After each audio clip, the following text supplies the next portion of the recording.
সকল ভক্তবৃন্দকে আমার সশ্রদ্ধ প্রণাম। ওং নমো ভগবতে বাসুদেবায়। ওং নমো ভগবতে বাসুদেবায়।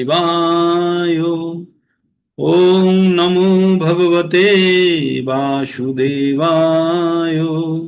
ওং অজ্ঞানতিমিরন্ধস্য জ্ঞানাঞ্জনশলাকয়া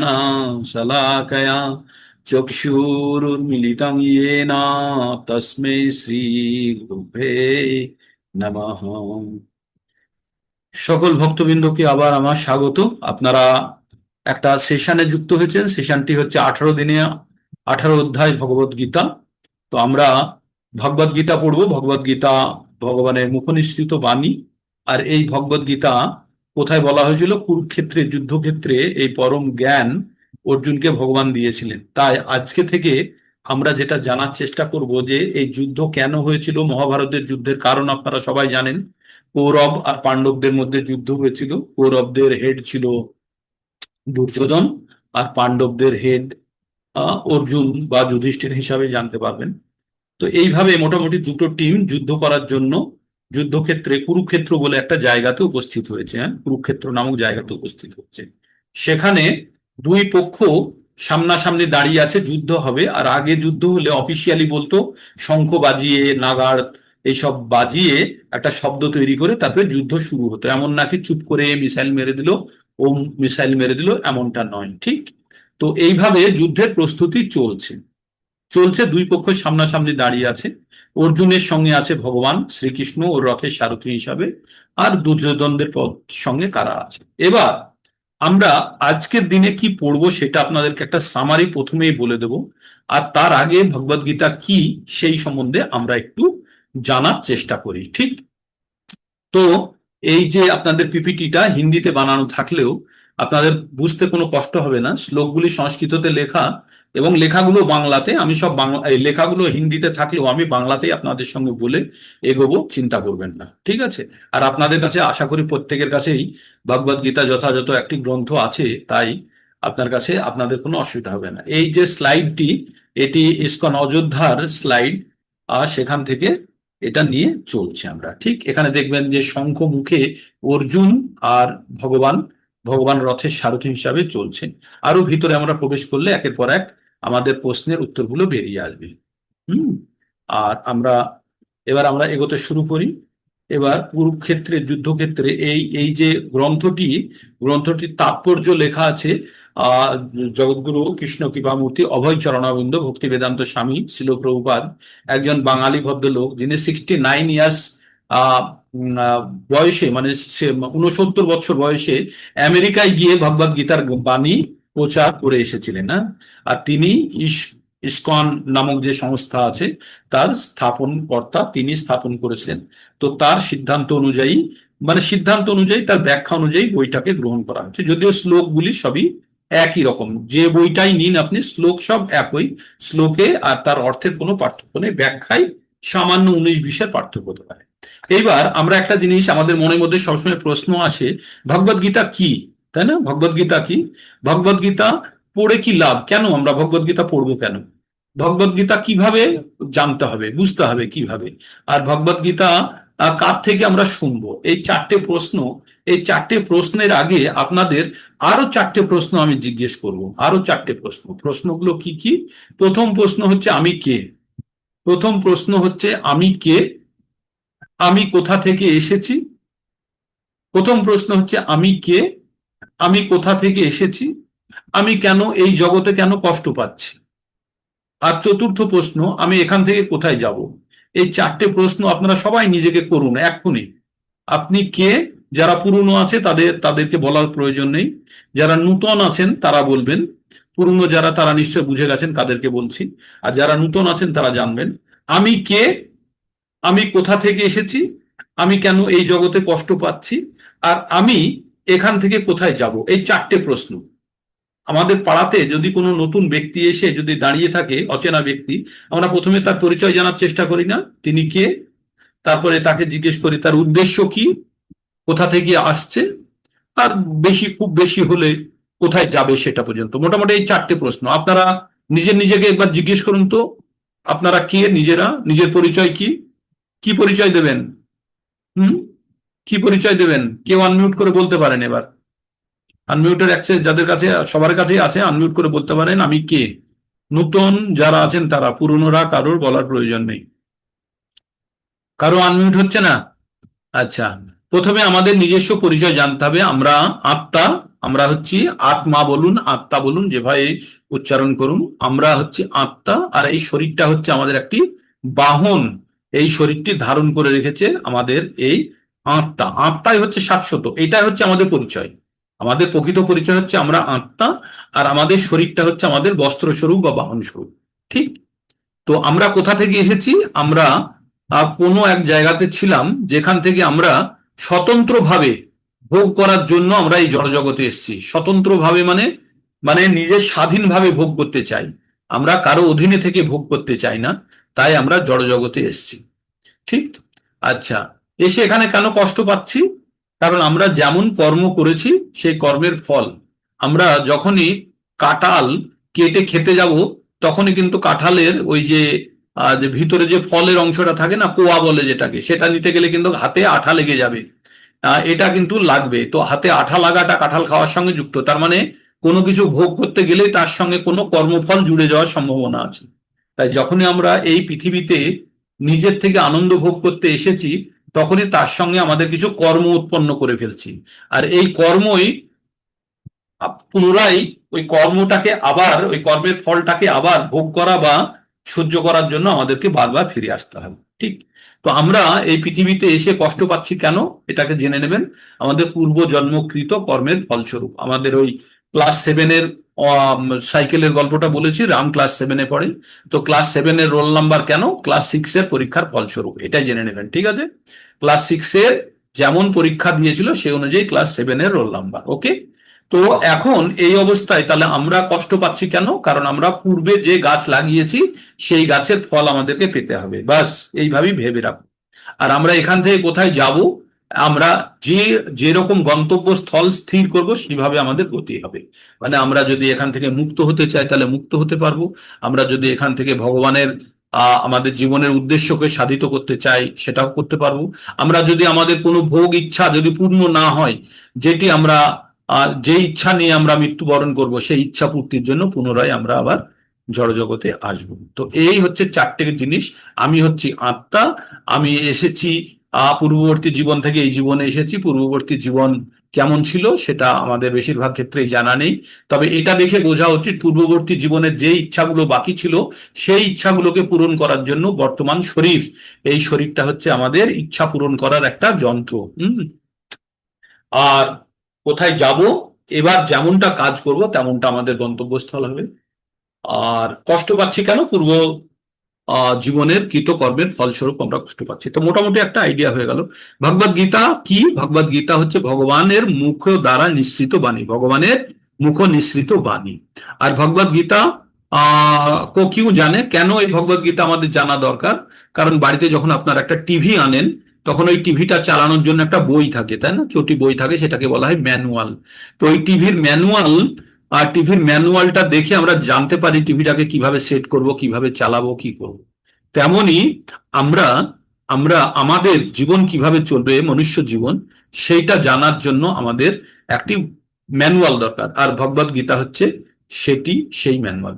ভগবদ গীতা को कैसे समझना चाहिए, ভগবদ গীতাকে কিভাবে বুঝতে হবে সেটা বোঝার জন্য আপনাদের আমি আর একটা জিনিস দেখাচ্ছি। ভগবদ গীতাকে বুঝতে গেলে আমাদের কি করতে হবে? ভগবদ গীতাকে বুঝতে হলে আমাদের আমাদের মনের মধ্যে একটা তীব্র ধারণা রাখতে হবে। লেখাটা ইংরেজিতে আছে কিন্তু আমি বাংলা করেই বলবো, অসুবিধা কিছু হবে না।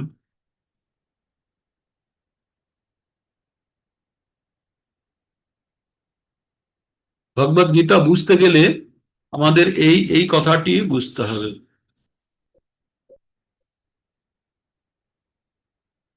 হ্যাঁ, এই যে ভগবদ গীতা, আমরা ভগবদ গীতা বোঝার শর্ত কি? ভগবদ গীতা জ্ঞান প্রাপ্ত করার শর্ত কি? হ্যাঁ, এখানে দেখা যাচ্ছে কন্ডিশন টু আন্ডারস্ট্যান্ড ভগবদ গীতা।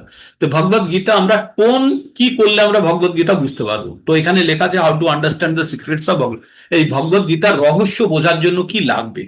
লাগবে যে কৃষ্ণ ভগবানকে আমাদেরকে জানতে হবে, যে এ ভগবান কৃষ্ণ হচ্ছে সবকিছুর উৎস এবং সর্বময় ভগবান। হ্যাঁ, ভগবান শ্রীকৃষ্ণকে সর্বময় ঈশ্বর বলে জানতে হবে। তো এইবার ভগবদ গীতার এই স্টেটমেন্টে অর্জুন এই কথাটি বলেছেন।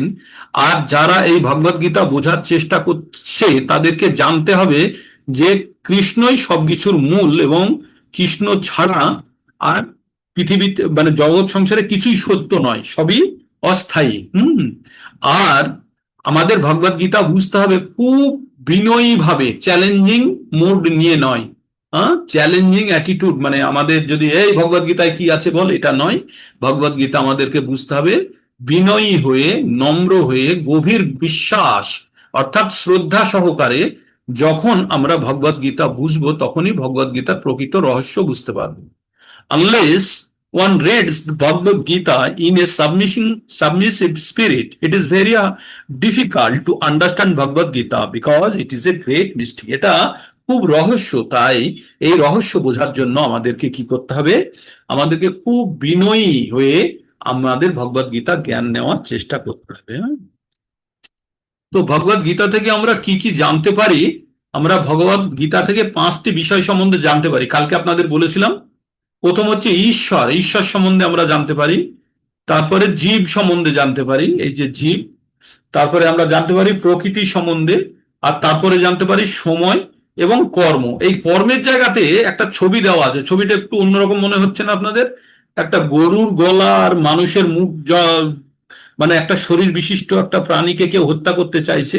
এটা দেখে কিছু বুঝতে পারছেন? ছবিটা দেখে কিছু বোঝা যাচ্ছে? কেউ আনমিউট করে বলবেন এই ছবিটা দেখে কি বুঝছেন? আমরা ভগবদ গীতা থেকে 5টি বিষয় সম্বন্ধে জানতে পারি। প্রথম হচ্ছে ঈশ্বর, 2 নম্বর হচ্ছে জীব, 3 নম্বর হচ্ছে প্রকৃতি, 4 নম্বর হচ্ছে সময়, আর 5 নম্বর হচ্ছে কর্ম। তাহলে আমরা 5টি বিষয় কি কি জানতে পারি? ঈশ্বর, জীব, প্রকৃতি, সময় এবং কর্ম। মুখস্থ করে ফেলুন। ঈশ্বর, জীব, প্রকৃতি, সময় এবং কর্ম। কর্ম কাকে বলে? যখন জীব প্রকৃতির সঙ্গে নির্দিষ্ট সময়ে আদান প্রদান করে তখন কর্ম উৎপন্ন হয়। কর্মকে ইংরেজিতে বলে অ্যাকশন। এইখানে দেখুন, একটা মানুষের মাথা আর মানুষের শরীর আর গরুর মাথা, আর এখানে হচ্ছে গরুর শরীর আর মানুষের মাথা। তার মানে এই ঘটনাটা উল্টো ছিল। এই মাথাটা এখানে ছিল যখন কোনো অ্যাকশন করেছিল, মানে আগের বার যখন ছিল তখন এই মাথাটা এখানে ছিল আর এটা এখানে লাগানো ছিল। পরবর্তীতে কি হয়েছে, এ যখন এইভাবেই হত্যা করেছে, পরবর্তীতে এই শরীরধারী এই মানুষটা এরকম একটা শরীর নিয়ে এসছে, কি গরুর মতো। আর যে আগে গরু ছিল সে এবার এই মানুষটাকে হত্যা করছে। বুঝতে পারা গেল? তার মানে আমি যাকে যেভাবে কষ্ট দেব সে একদিন আমাকে সেইভাবে কষ্ট দেবে। এটা হচ্ছে কর্ম। বোঝা গেল?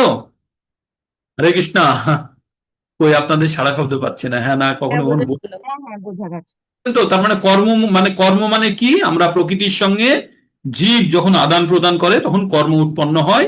আর কর্ম মানে আমি যার সঙ্গে যেমন ব্যবহার আজকে করছি একদিন সে আমার সঙ্গে সেই রকমই ব্যবহার করবে। বাস এইটা জেনে রাখবেন, তাহলে আমাদের দ্বারা কোনো অন্যায় হবে না। আমরা যার সঙ্গে যেমন ব্যবহার করব সে একদিন আমাদের সঙ্গে সেই রকম ব্যবহার করবে। ঠিক? তাহলে আমরা কোথায় ছিলাম ভগবদ গীতার?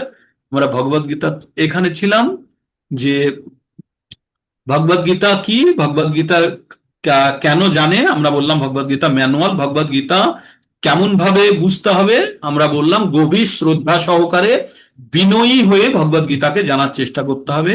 ভগবদ গীতা জ্ঞান কার থেকে গ্রহণ করা উচিত? ভগবদ গীতা এমন ব্যক্তির থেকে জ্ঞান গ্রহণ করা উচিত যে নিজে কোনো গুরুর থেকে শিখেছে। যে নিজে একটা বই কিনে এনে পড়ে কাউকে পড়াচ্ছে তা না। ভগবদ গীতা যে কোনো গুরুর থেকে শিখেছে, আর যে গুরুর থেকে শিখেছে সেই গুরুর আবার যেন গুরু থাকে। তার মানে ভগবদ গীতার জ্ঞান পরম্পরাগত ভাবে আসতে হবে। পরম্পরাগত ভাবে। হ্যাঁ, পরম্পরা কাকে বলে? যে শিখেছে সে যেন অন্য কারোর থেকে শিখে থাকে, ও বই পড়ে নয়। যেন কোনো গুরুর থেকে শেখা। কারণ এখানে দুটো জিনিস আছে, শেখা মানে হচ্ছে শুধু জ্ঞান অর্জন নয়, উপলব্ধি স্তরে যেতে হবে। যতক্ষণ না পর্যন্ত কেউ উপলব্ধি স্তরে যাচ্ছে ততক্ষণ পর্যন্ত সে শিক্ষাটা পূর্ণ হয় না। একটা সাইকেল কিনে এনে কেউ একটা বই, সাইকেল কিভাবে চালাতে হয় একটা বই কিনে আনলো আর একটা সাইকেল কিনে আনলো, সাইকেলটা রেখে এবার বইটা পুরো মুখস্থ করে ফেললো, কি করে, যে সাইকেল কিভাবে চালাতে হয়, হ্যাঁ, করে ফেললো। ফেলে এবার সাইকেল নিয়ে চালাতে গেলে চালাতে পারবে? বলুন, পারবে? না, না, না, পার- কেন? না পারবো। তার উপলব্ধি নেই। তার জ্ঞান আছে কিন্তু জ্ঞানের ব্যবহারিক প্রয়োগ এবং উপলব্ধি নয়। ওই সাইকেলটিকে নিয়ে বারবার চালানোর চেষ্টা করবে, দুবার তিনবার পড়বে, হাত পায়ে লাগবে, ছড়ে যাবে, তারপরে ধীরে ধীরে যখন শিখে যাবে তখন আর প্যাডেলের দিকেও তাকাবে না, হ্যান্ডেলের দিকেও তাকাবে না, তখন সাইকেল স্বভাবতই চলতে থাকবে, তাই না? তো তেমনই আমাদেরকে, কারণ ও উপলব্ধি স্তরে পৌঁছে গেছে, তখন আমাদের যে কোনো শিক্ষা যতক্ষণ না পর্যন্ত উপলব্ধি স্তরে পৌঁছচ্ছে ততক্ষণ পর্যন্ত আমরা প্রকৃত জ্ঞান অর্জন করতে পারছি না। যতক্ষণ না পর্যন্ত আমরা ভগবদ গীতা উপলব্ধি স্তরে যাচ্ছে, শুনলাম বললাম আমি আত্মা, আপনারা শুনে নিলেন, কিন্তু আত্মার উপলব্ধি স্তরে যেতে হবে, সেইটা একটু সময় লাগবে। আপনারা প্রথম দিনে ক্লাসে শুনছেন, শুনে রাখুন। আর এই ভাববেন না 18 দিনে ভগবদ গীতা একদম মিক্সিতে গুলে আপনাদেরকে খাইয়ে দেব। কিছুটা ধ্যান ধারণা কিছুটা আপনাদের মধ্যে আসবে, ভগবদ গীতা কি, অন্তত আপনাদের উৎসাহ বাড়বে যে ভগবদ গীতা থেকে আমরা যেন প্রকৃত অর্থে কি জিনিসটা, অন্তত সাপ না ব্যাং না কি, এটা অন্তত বুঝতে পারি, ঠিক? তো এইভাবে আমরা ভগবদ গীতার মধ্যে ধীরে ধীরে প্রবেশ করিনি, এখনো করব। আর ভগবদ গীতার জ্ঞান কার থেকে গ্রহণ করা উচিত আপনারা জেনে গেলেন, এমন এক ব্যক্তির কাছ থেকে যার আবার গুরু পরম্পরাগত আছে। ভাবে আছে, না হলে আমরা সেই জ্ঞানটি, প্রকৃত জ্ঞান লাভ করতে পারবো না। তো বুড়ো বয়সে পড়ার জন্য বই নাকি ভগবদ গীতা? কি বুড়ো বয়সে পড়ার বই, না পুজোর ঘরে রেখে দেওয়ার জন্য একটা বই, না একটা ধার্মিক বই, আর বুড়ো শ্লোক, না খুব কঠিন কঠিন শ্লোকে ভরা একটা বই?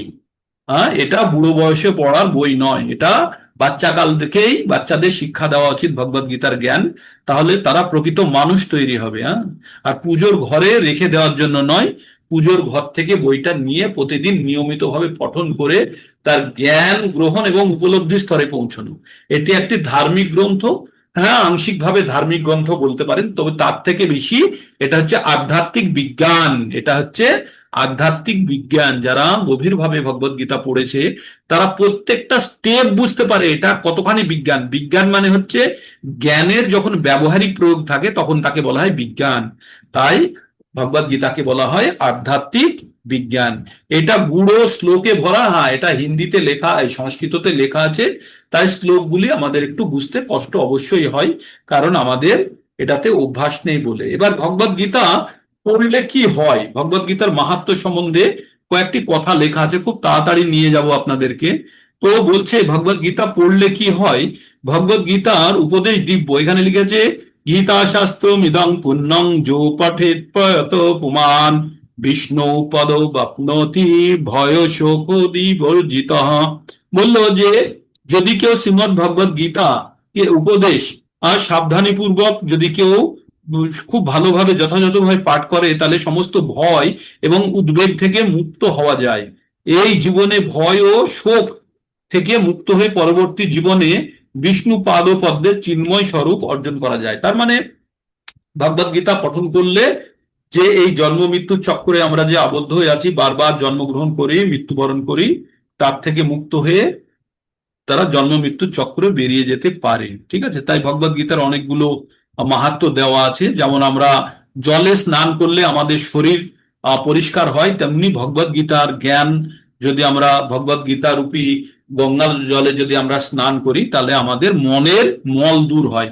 গঙ্গার জলে স্নান করলে যেমন আমাদের শরীর মুক্ত হয়, পরিষ্কার হয়, তেমনি ভগবদ গীতার জ্ঞান যদি আমরা অর্জন করি তাহলে আমাদের মন পরিষ্কার হয়। হ্যাঁ, আর গীতা সবই বৈদিক গ্রন্থের সার, তাই ভগবানের মুখ থেকে বেরিয়েছিল এই জ্ঞান, সেই জন্য এটি খুব মন দিয়ে ধ্যান পূর্বক শ্রবণ করা উচিত।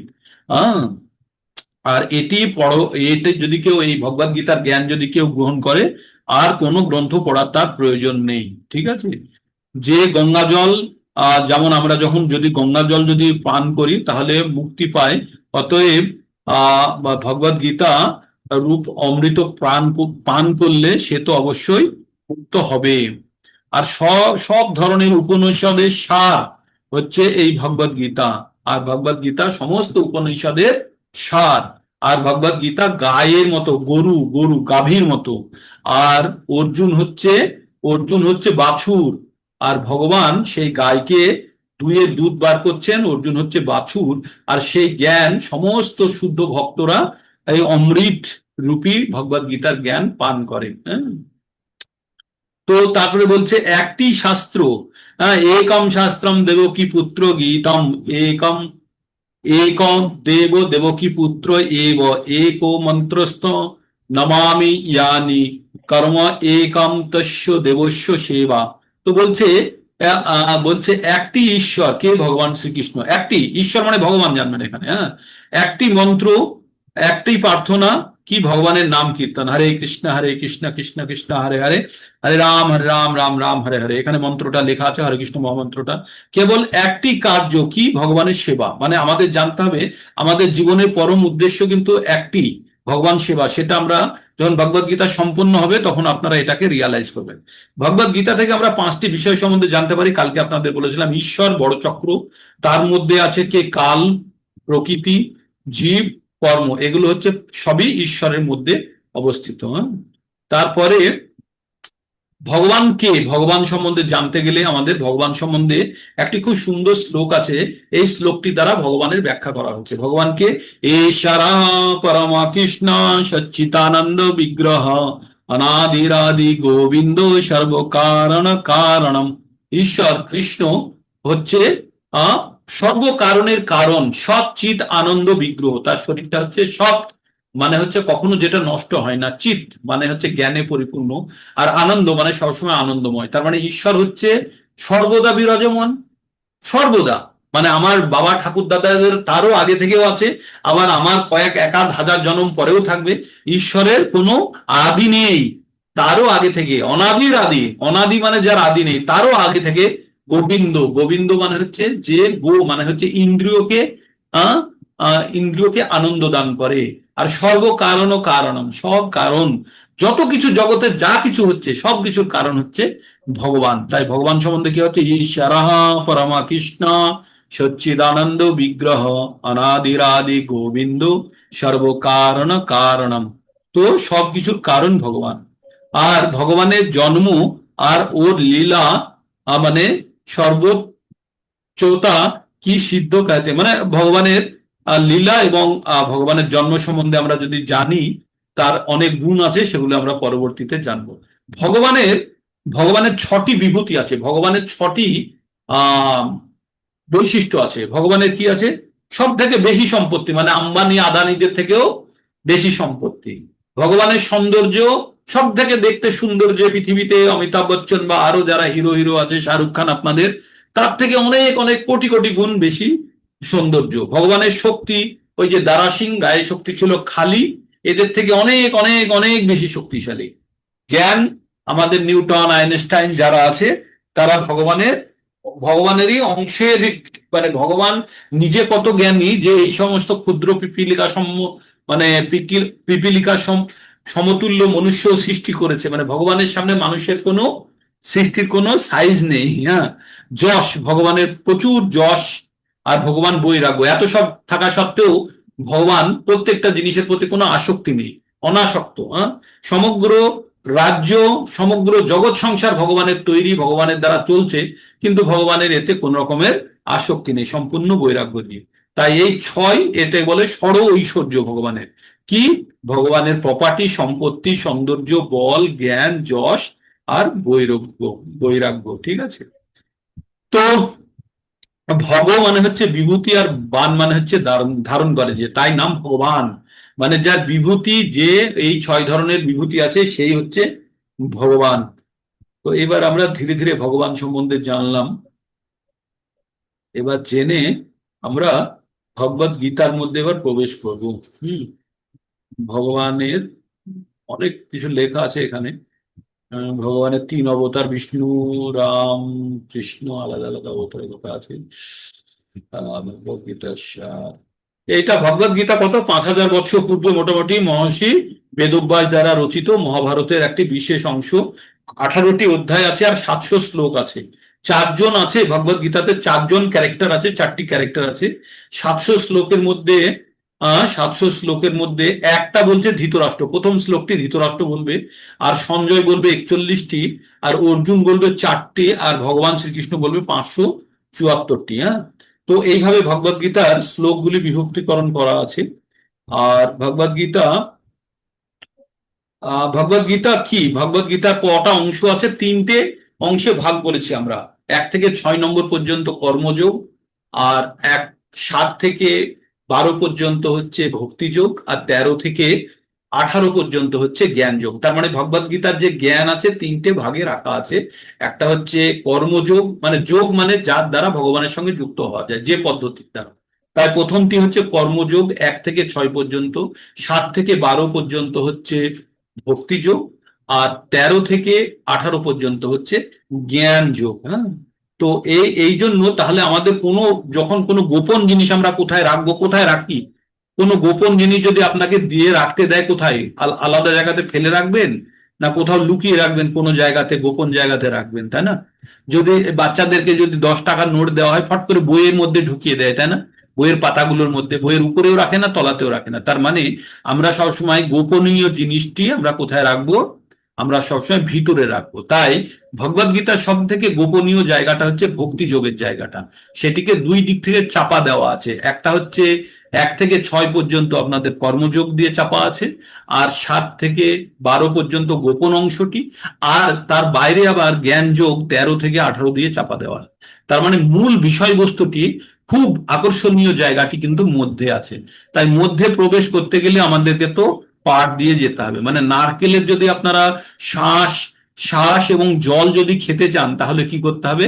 ওই কঠিন খোলস ছিবড়া ছাড়াতে হবে, তারপরে কঠিন শেল ভাঙতে হবে, তবেই নারকেলের শ্বাস এবং জল পেতে পারি। তেমনই ভগবদ গীতার প্রকৃত জ্ঞান অর্জন করতে গেলে 1 থেকে 6 নম্বর অধ্যায় পর্যন্ত যারা ধৈর্য রেখে ভগবদ গীতার এই যাত্রায় যারা যুক্ত থাকবে, তারাই ভগবদ গীতার পরম জ্ঞান পরবর্তীতে গ্রহণ করতে পারবে। না হলে তারা ধৈর্য হারিয়ে চলে যাবে, যাদের জন্য এটা নয়। আর ভগবদ গীতা জ্ঞান গ্রহণের জন্য কালকে আপনাদের বলেছিলাম 0 নম্বর পয়েন্টটা মনে আছে? যে একদম উপরে লেখা ছিল 0 নম্বর পয়েন্ট, 1 2 3 4 করে 9টি পয়েন্ট ছিল, কিন্তু উপরে হ্যাঁ, লেখা ছিল 0 নম্বর পয়েন্ট। কি ভ- ছিল মাতাজি বলুন? ভগ- ভগবানের কৃপা, অসীম কৃপা। ভগবানের অসীম কৃপা থাকলে। ভগবানের অসীম কৃপা। তো এটা হচ্ছে শেষ কথা। ভগবানের অসীম কৃপা না থাকলে এই ভগবদ গীতার জ্ঞান কেউ অর্জন করতে পারবে না, যতই সে বিদ্যা না, যতই পণ্ডিত হোক।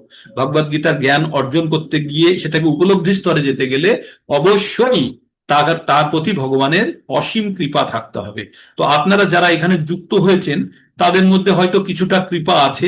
যারা টিকে যাবেন তাদের কাছে তো অবশ্যই আছে।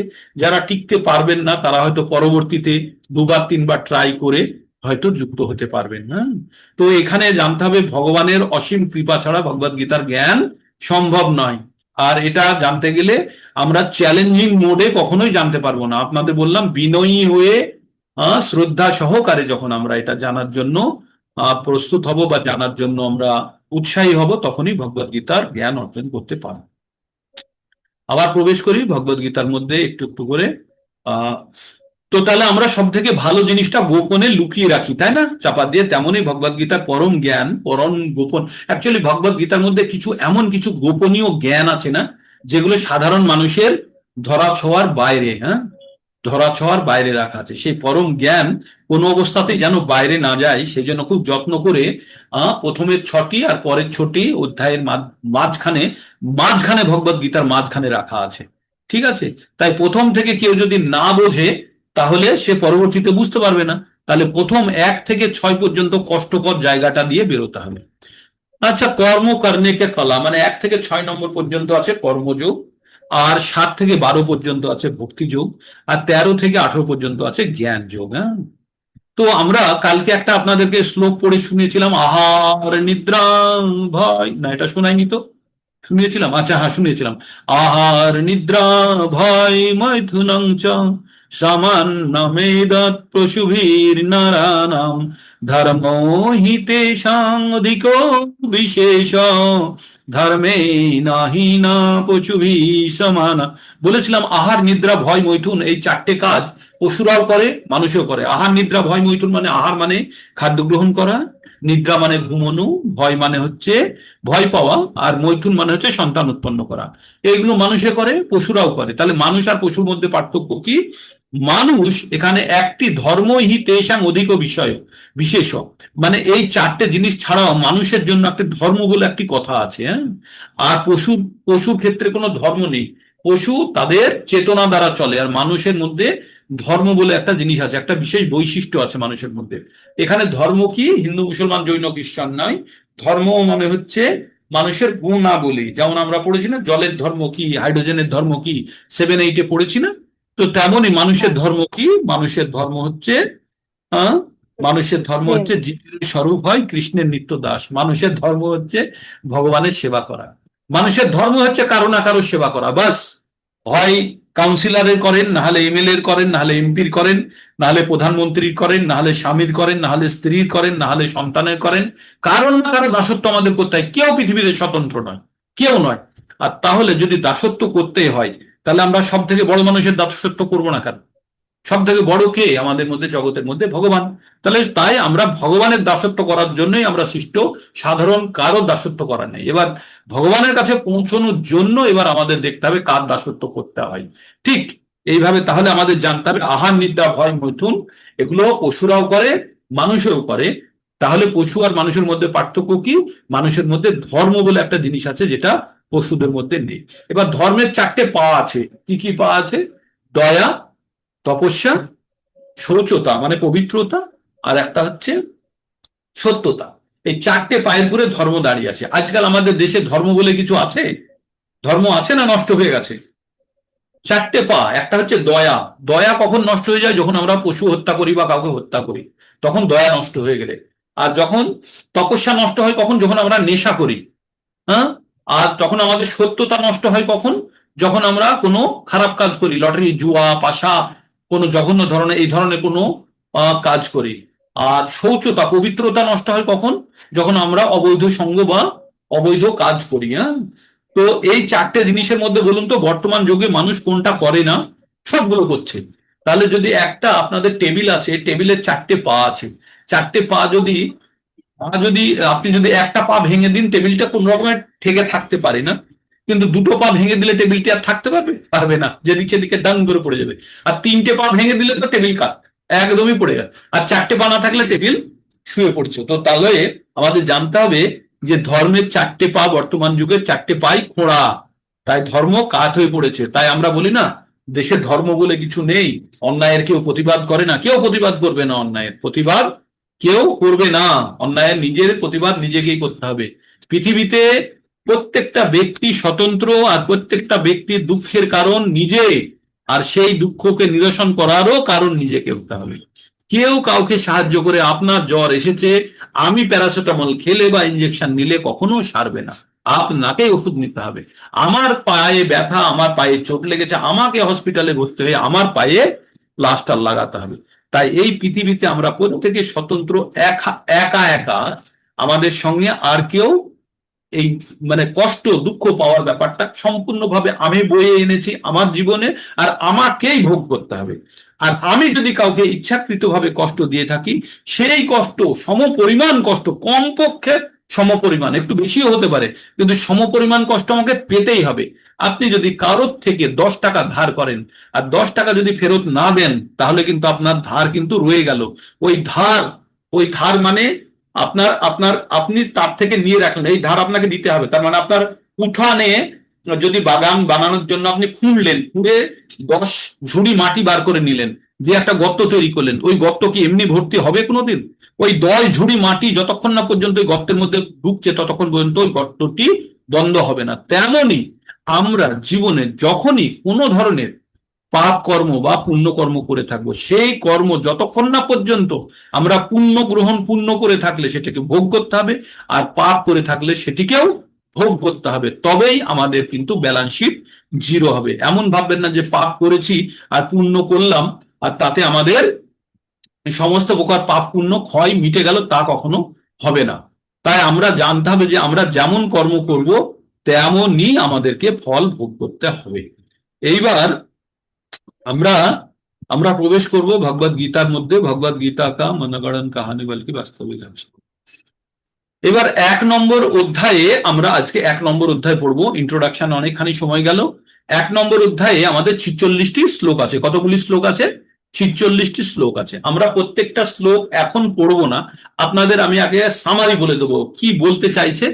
কিছু কিছু বিশেষ শ্লোক পড়ে আপনাদেরকে এটা বোঝানো বা বলার চেষ্টা করব। ঠিক, আমরা ক্লাসটা আজকে যেহেতু ছুটির দিন একটু লম্বা টেনে নেবো, প্রথম দিনের ক্লাস তো একটু লম্বা টেনে নেবো, একটু ধৈর্য রেখে আমার সঙ্গে আপনারা চলবেন। এবার কুরুক্ষেত্র কোথায়? হরিয়ানার একটা জায়গা, যেখানে কুরুক্ষেত্র নামক একটা জায়গা আছে যেখানে এই যুদ্ধটি হয়েছিল।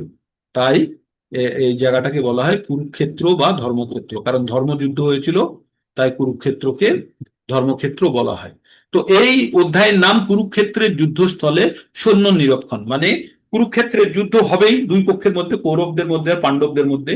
এই যুদ্ধ শুরু হওয়ার আগে দুই পক্ষরা সামনাসামনি দাঁড়িয়ে আছে। এইবার এই অধ্যায়ের যে শ্লোকগুলি আছে 46টি শ্লোক, সেই শ্লোকে কোথায় কি আছে সেটা আমরা একবার বোঝার চেষ্টা করি। আচ্ছা, ভগবদ গীতা কে কাকে বলছে? সিন মনে করুন। প্রথমত মনে করুন যে একটা রাজপ্রাসাদ আছে। রাজপ্রাসাদের মধ্যে সেখানে বসে আছে সিংহাসনে কে? ধৃতরাষ্ট্র। আর ধৃতরাষ্ট্রকে অন্ধ রাজা। আর তার কাছে তার নিচে আর একটা জায়গাতে বসে আছে তার সেক্রেটারি সঞ্জয়। সঞ্জয়কে ধৃতরাষ্ট্রের ভ্রাতুষ্পুত্র।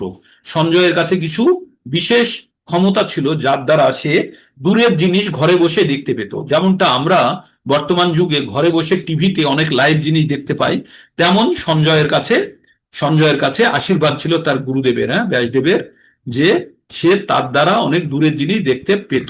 এবার ধৃতরাষ্ট্র রাজমহলে বসে আছে সিংহাসনে, তার পায়ের কাছে বসে আছে তার সেক্রেটারি সঞ্জয়। আর যুদ্ধক্ষেত্রে পাণ্ডবরা আর কৌরবরা, পাণ্ডব কারা? ধৃতরাষ্ট্রের ভাই, এর নাম হচ্ছে পাণ্ডু, তার ছেলেরা হচ্ছে পাণ্ডব। আর কৌরবকে অর্জুনের এই দুর্যোধনদের ভাইদেরকে, 100 ভাইদেরকে কৌরব বলা হয়। এরা দুই পক্ষে দাঁড়িয়ে আছে, যুদ্ধ হবে এবার। আর সেই অবস্থাতে সঞ্জয়কে ধৃতরাষ্ট্র জিজ্ঞেস করছে, কি জিজ্ঞেস করছে? সেখান থেকে ভগবদ গীতা শুরু হচ্ছে।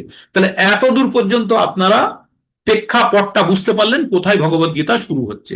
ধৃতরাষ্ট্র রাজমহলে বসে আছে, তার পায়ের কাছে বসে আছে সঞ্জয়।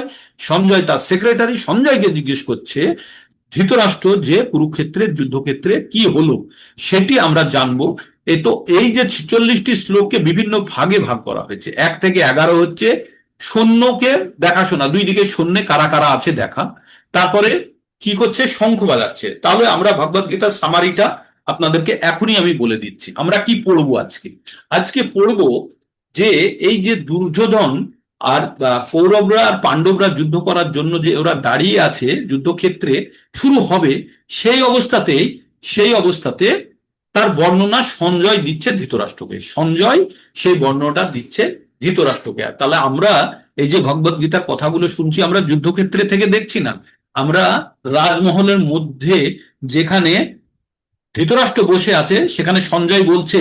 আর আপনারা যদি ভাবি আমরা আরো নিচে কোনো জায়গাতে মেঝেতে মাদুর পেতে বসে সঞ্জয় কি বলছে সেটি শুনছি, তাহলে আমরা সঞ্জয়ের চোখ দিয়ে যুদ্ধক্ষেত্রে ঘটনাটা দেখার চেষ্টা করব, যে এমনটি ধৃতরাষ্ট্র দেখার চেষ্টা করেছিল। ঠিক তো 1 থেকে 11 নম্বর যে শ্লোক আছে সেখানে কি হচ্ছে? দুই পক্ষের সৈন্যের মধ্যে কারা কারা আছে। তো প্রথমে কি বলা হচ্ছে? প্রথমে বলা হচ্ছে যে পাণ্ডবদের পক্ষে কারা যুদ্ধ করতে এসেছে আর কৌরবদের পক্ষে কারা যুদ্ধ করতে এসেছে। পাণ্ডবদের পক্ষে যারা যারা যুদ্ধ করতে এসছে তাদের মুখ্য ব্যক্তিদের নাম বলা হয়েছে, এবং কৌরবদের দিকেও যারা যুদ্ধ করতে এসছে তাদেরও নাম বলা হয়েছে। এইগুলো সঞ্জয় ব্যাখ্যা করে বলছে কাকে? ধৃতরাষ্ট্রকে, অন্ধ রাজা ধৃতরাষ্ট্রকে। তারপরে কি করলো? তারপরে তারা দুই পক্ষ শঙ্খ বাজালো। প্রথমে শঙ্খ বাজালো যে পাণ্ডবরা, তাদের শঙ্খের আলাদা আলাদা নাম আছে, নামগুলো আমরা পড়বো। ভগবান শ্রীকৃষ্ণ বাজালো শঙ্খ, পাঞ্চজন্য।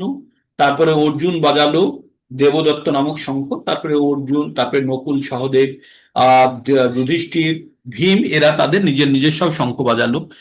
এরা বাজাতেই কি হলো? ধৃতরাষ্ট্রের হৃদয় কম্পন হলো। ধৃতরাষ্ট্র এই যে কথাগুলো শুনছে, তো তাই ধৃতরাষ্ট্রেরও হচ্ছে, আর ওদিকে দুর্যোধনের ভিতরে, দুর্যোধন অপোনেন্টে আছে, তাদের মনের মধ্যেও হৃদয়ের মধ্যে খুব কম্পন হলো।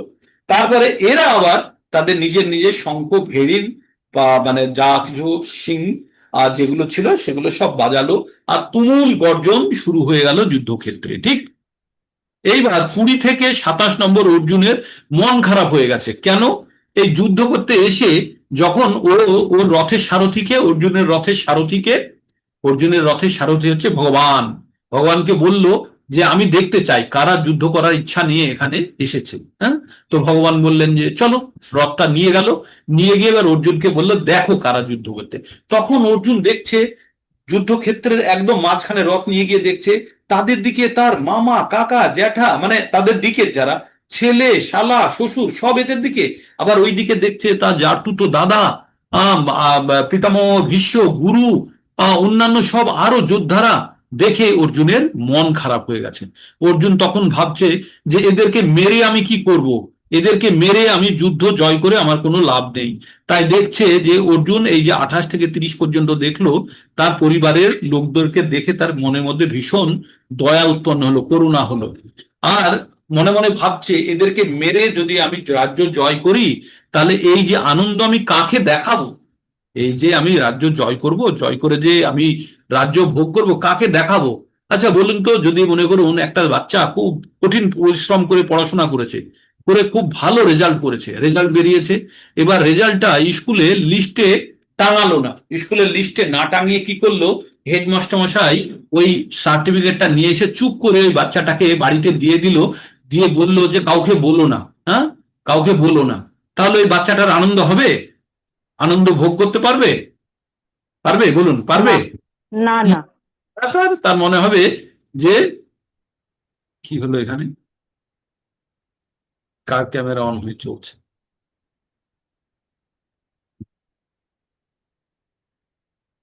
এটা কার?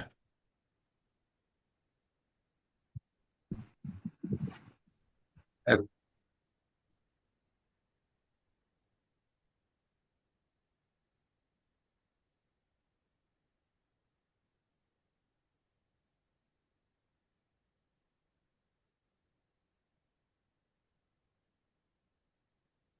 আপনাদেরই চলে এসছে স্লাইডের মাঝখানে, সেই জন্য। ওকে, তো তাহলে ওই বাচ্চাটা মজাটা নিতে পারবে না, পারবে? বাচ্চাটা মজা আসবে না। না। তার আপনি কষ্ট করে কোনো জিনিস অর্জন করলেন, সেই জিনিসটা যদি কাউকে না দেখাতে পারেন, তাহলে ঠিক সেই আনন্দটা আসবে না, সেটি অর্জুনের সঙ্গে হবে। তাই বলছে, অর্জুন বলছে এদেরকে হত্যা করে যে আমি রাজ্য পেয়ে যাব, সেই রাজ্য যে ভোগ করবো কাকে দেখাবো আমি? তাই অর্জুনের মনের মধ্যে ঠিক মানে যুদ্ধ করার ইচ্ছাটা উৎপন্ন হচ্ছে না। প্রথমে তো মনে হলো যে আমার পরিবার সকলকে মেরে ফেলবো, মেরে ফেলে তা ঠিক হবে না। তারপরে মনে হচ্ছে যে আমি যদি রাজ্য জয়ও করি, জয় করে আমি কাকে দেখাবো? আর তারপরে মনে হচ্ছে এতজন লোককে মেরে ফেললে তো পাপ, সেই তার মনের মধ্যে একটা পাপের ভয় হলো। আর তারপরে বলছে এই যে এতগুলো লোককে মেরে ফেলবো, মেরে ফেললে কি হবে, সব পুরুষরা মারা যাবে, পুরুষরা মারা গেলে নারীরা একা হয়ে যাবে, তাদের আর কোনো মানে থাকলো, নিরাপত্তা থাকলো না। তাহলে তার মধ্যে কিছু কিছু নারী আবার কলুষিত হয়ে যাবে, অন্য বর্ণের লোকেরা আসবে, এসে সেখানে অজাতিত সন্তান উৎপন্ন করবে। তাহলে পুরো সংসার, জাতি ধর্ম কুল সব উচ্ছন্নে যাবে। হ্যাঁ, যেটা আমরা বলি না উচ্ছন্ন যাওয়া, নষ্ট হয়ে যাবে। আর তারপরে কি হবে, তারা তারা যারা যে সন্তানরা উৎপন্ন হবে, তারা আর শ্রাদ্ধাদি বা তর্পণ ক্রিয়া এরা করবে না। তাহলে কি করবে, যারা মৃত্যুবরণ করে যারা মারা গেল, তাদের যেহেতু পিণ্ডদান শ্রাদ্ধাদি কর্ম হবে না, তাই তারা কি হবে, তারা নরক বাস করবে। আর কারো কারণে, যদি আমার কারণে কেউ নরক বাস করে, তাহলে আমারও নরক বাস হবে।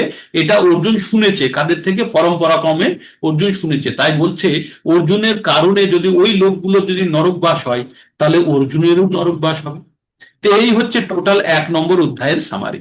বোঝা গেল? আরেকবার বলি আপনাদের, তাহলে বুঝতে সুবিধা হবে যারা পরে দেরিতে জয়েন করেছেন। মানে এই 1 থেকে 11-র আমরা এতদূর পর্যন্ত কি পড়বো সেটা আপনাদেরকে বলে দিচ্ছি। তাহলে আপনারা এই কথাগুলোকে যখন পরবর্তীতে নেবেন, তাহলে মোটামুটি একটা সামারি জেনে গেলেন। 1 নম্বর অধ্যায় পড়তে পড়তে অনেকেই বই হয়তো ত্যাগ করে দিয়েছেন অনেকবার। আমি তো প্রথমে যখন ভগবদ গীতা পড়ি, 1 নম্বর অধ্যায়কে মানে উদ্ধার করতে গিয়ে আমার হয়তো 3-4 বছর লেগে গেছে, তারপরে আমি ছেড়ে দিয়েছি, পারিনি আর।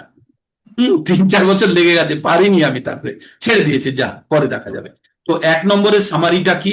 1 থেকে 11 নম্বর অধ্যায় শ্লোকের মাধ্যমে কি আছে, যে দুই পক্ষের সৈন্যে কারা কারা আছে, কে কি অবস্থায় কোথায় দাঁড়িয়ে আছে, কাদের পক্ষে কারা যুদ্ধ করতে এসছে সেটা বলছে। 12 থেকে 19 নম্বর শ্লোকে কি বলছে, যে যে মানে যে এরা জিতবে, পাণ্ডবরা যে জিতবে তার কি কি বিজয় চিহ্ন আছে, আর তারা কে কি শাঁখ বাজালো শঙ্খ বাজালো সেটা বলবে।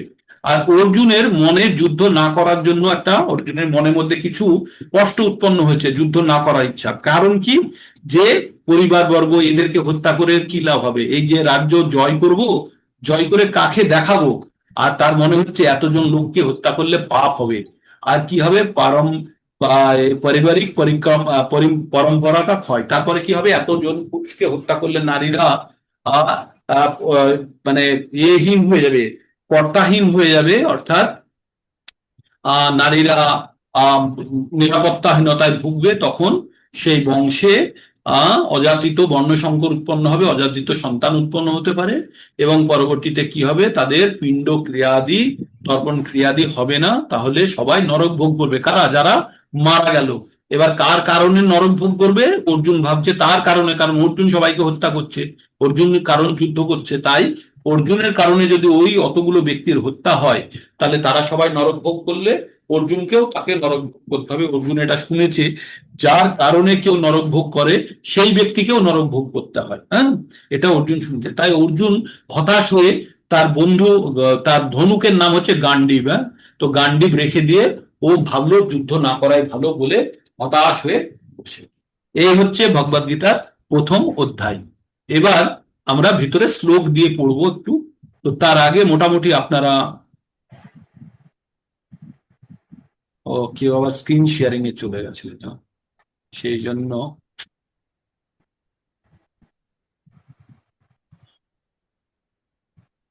প্রভুজি, ডিসপ্লেতে কিছু দেখা যাচ্ছে না, ওনার ওই একটা লোক এসছে, ওনাকেই দেখা যাচ্ছে। একজন একজন প্রভু করে ফেলেছে না, ওইটাকে ডিসপ্লেটাকে তিনি টেম্পার করে ফেলেছেন। 1 মিনিট, এবার দেখতে পাচ্ছেন? দেখা যাচ্ছে না, কিছু লেখা লেখা এসছে। এবার হ্যাঁ, লেখা এবার দেখা আসছে। গেছে। হ্যাঁ হ্যাঁ, হ্যাঁ, এবার দেখা গেছে। হ্যাঁ।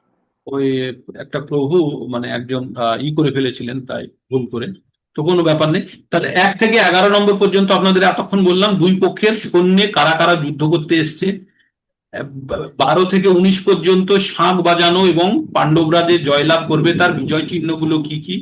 20 থেকে 27 পর্যন্ত আছে অর্জুনের মন খারাপ, আর যুদ্ধ করবো কি করবো না সেটা ভাবছে।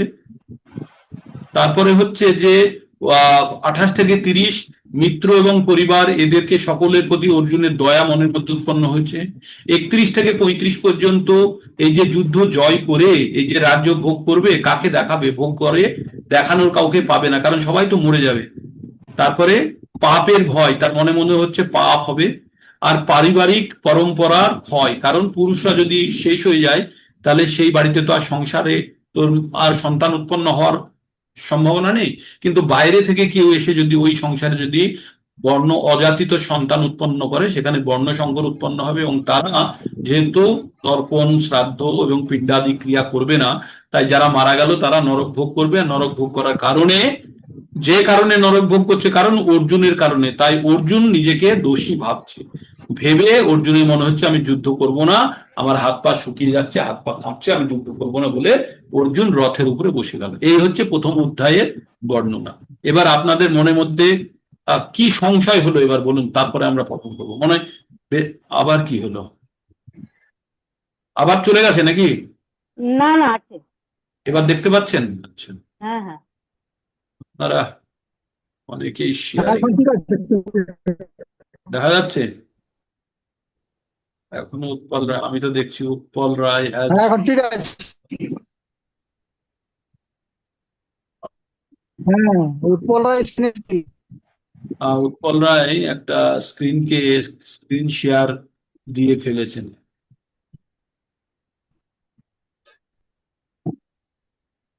এখানে দেখাচ্ছে উত্তর has been pause the screen sharing. আপনি একটু গোলমাল করে ফেলেছেন। ঠিক,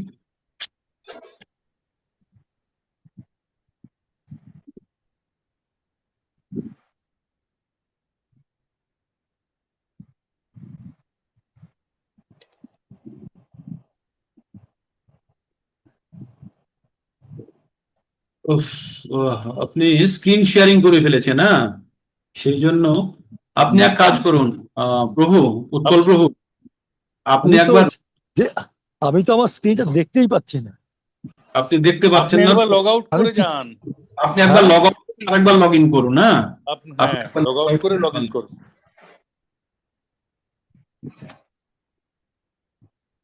দেখতে পাচ্ছেন এবার আপনারা সবাই? এক না মিনিট, এখন আসেনি। এখন হ্যাঁ হ্যাঁ হ্যাঁ এখন এবার এসছে, এসেছে।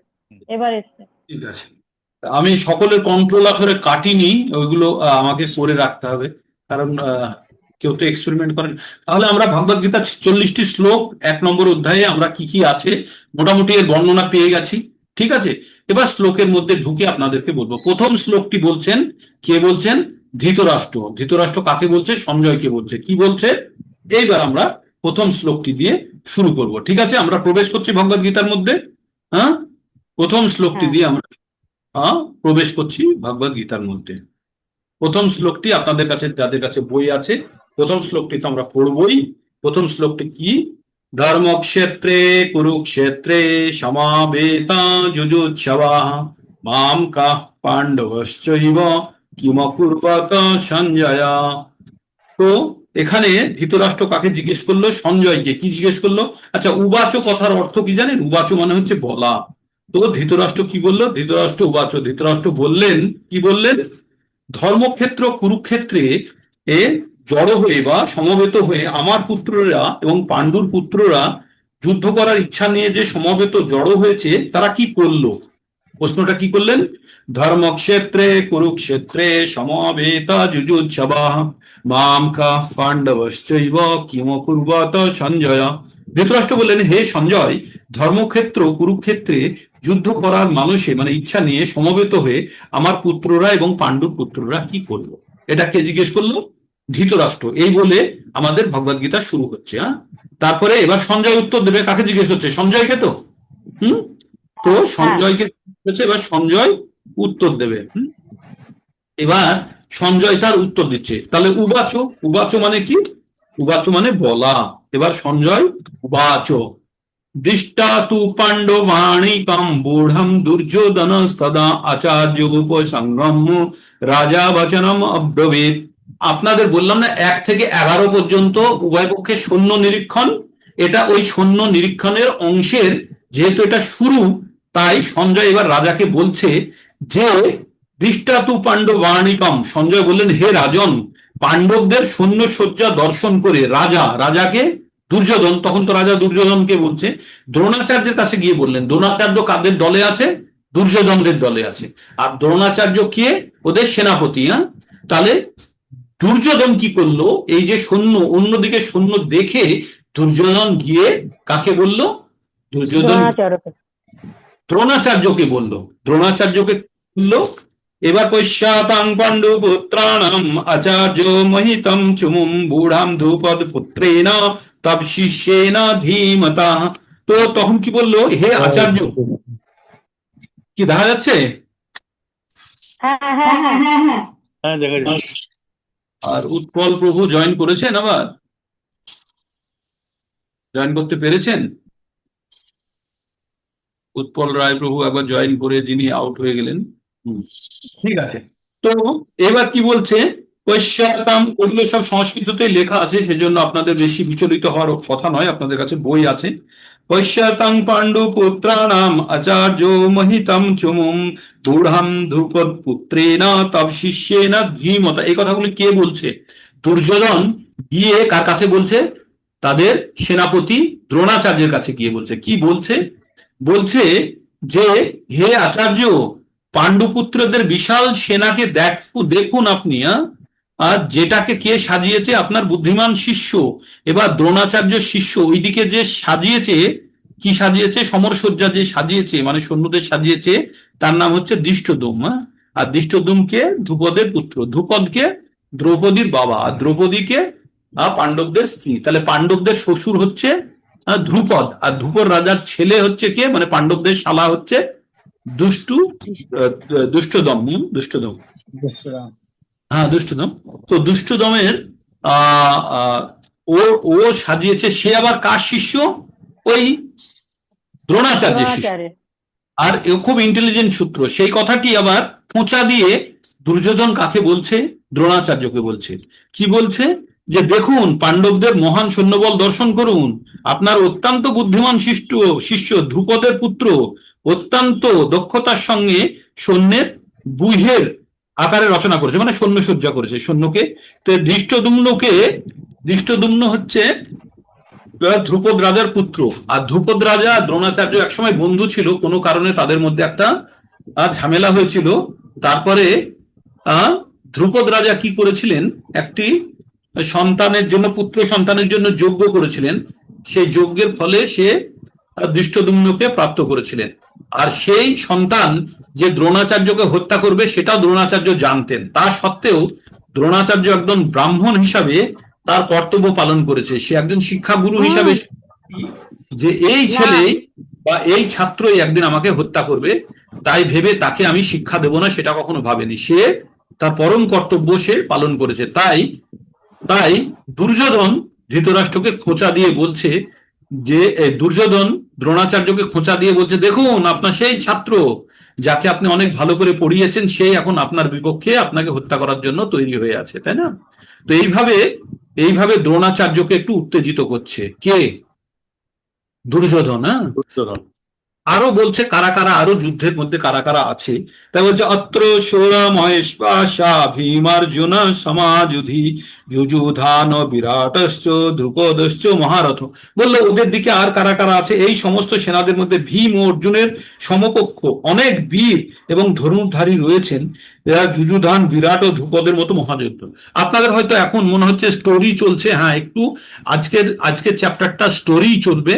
আজকের চ্যাপ্টারটাতে বিশেষ কোনো জ্ঞানের জায়গা পাবেন না। আজকের জায়গাটা একটু প্রেক্ষাপট তৈরি হচ্ছে, যুদ্ধের প্রেক্ষাপট তৈরি হচ্ছে। তারপরে অর্জুনের মন খারাপ হবে, তারপরে অর্জুনকে জ্ঞান দেওয়া হবে। সেই জ্ঞানটি হচ্ছে ভগবদ গীতা। সেজন্য ভগবদ গীতার প্রকৃত জ্ঞান এই অধ্যায়ে শুরু হবে না, ঠিক আছে? তাই আপনারা এই অধ্যায়টাকে নারকেলের খোসা ছাড়ানোর সঙ্গে ভাবতে পারেন। খোসা ছাড়িয়ে যেমন আপনারা ওই খোসা থেকে কোনো রসকস পান না, আনন্দ পান না, তেমনি এই প্রথম অধ্যায় কিন্তু খোসাটা ছাড়ানোর প্রয়োজন, না হলে নারকেলের শ্বাস প্রাপ্ত করতে পারবেন না। তেমনি আমাদেরকে এই অধ্যায়টি পড়তেই হবে, না হলে কিন্তু আমরা ভিতরের আসল গুড়ো রহস্য আমরা নিতে পারবো, ঠিক? তাই আপনারা ধৈর্য রেখে শুনুন। তারপরে 5 থেকে 7 নম্বর শ্লোকের মধ্যে বলছে কারা কারা আছে আরো।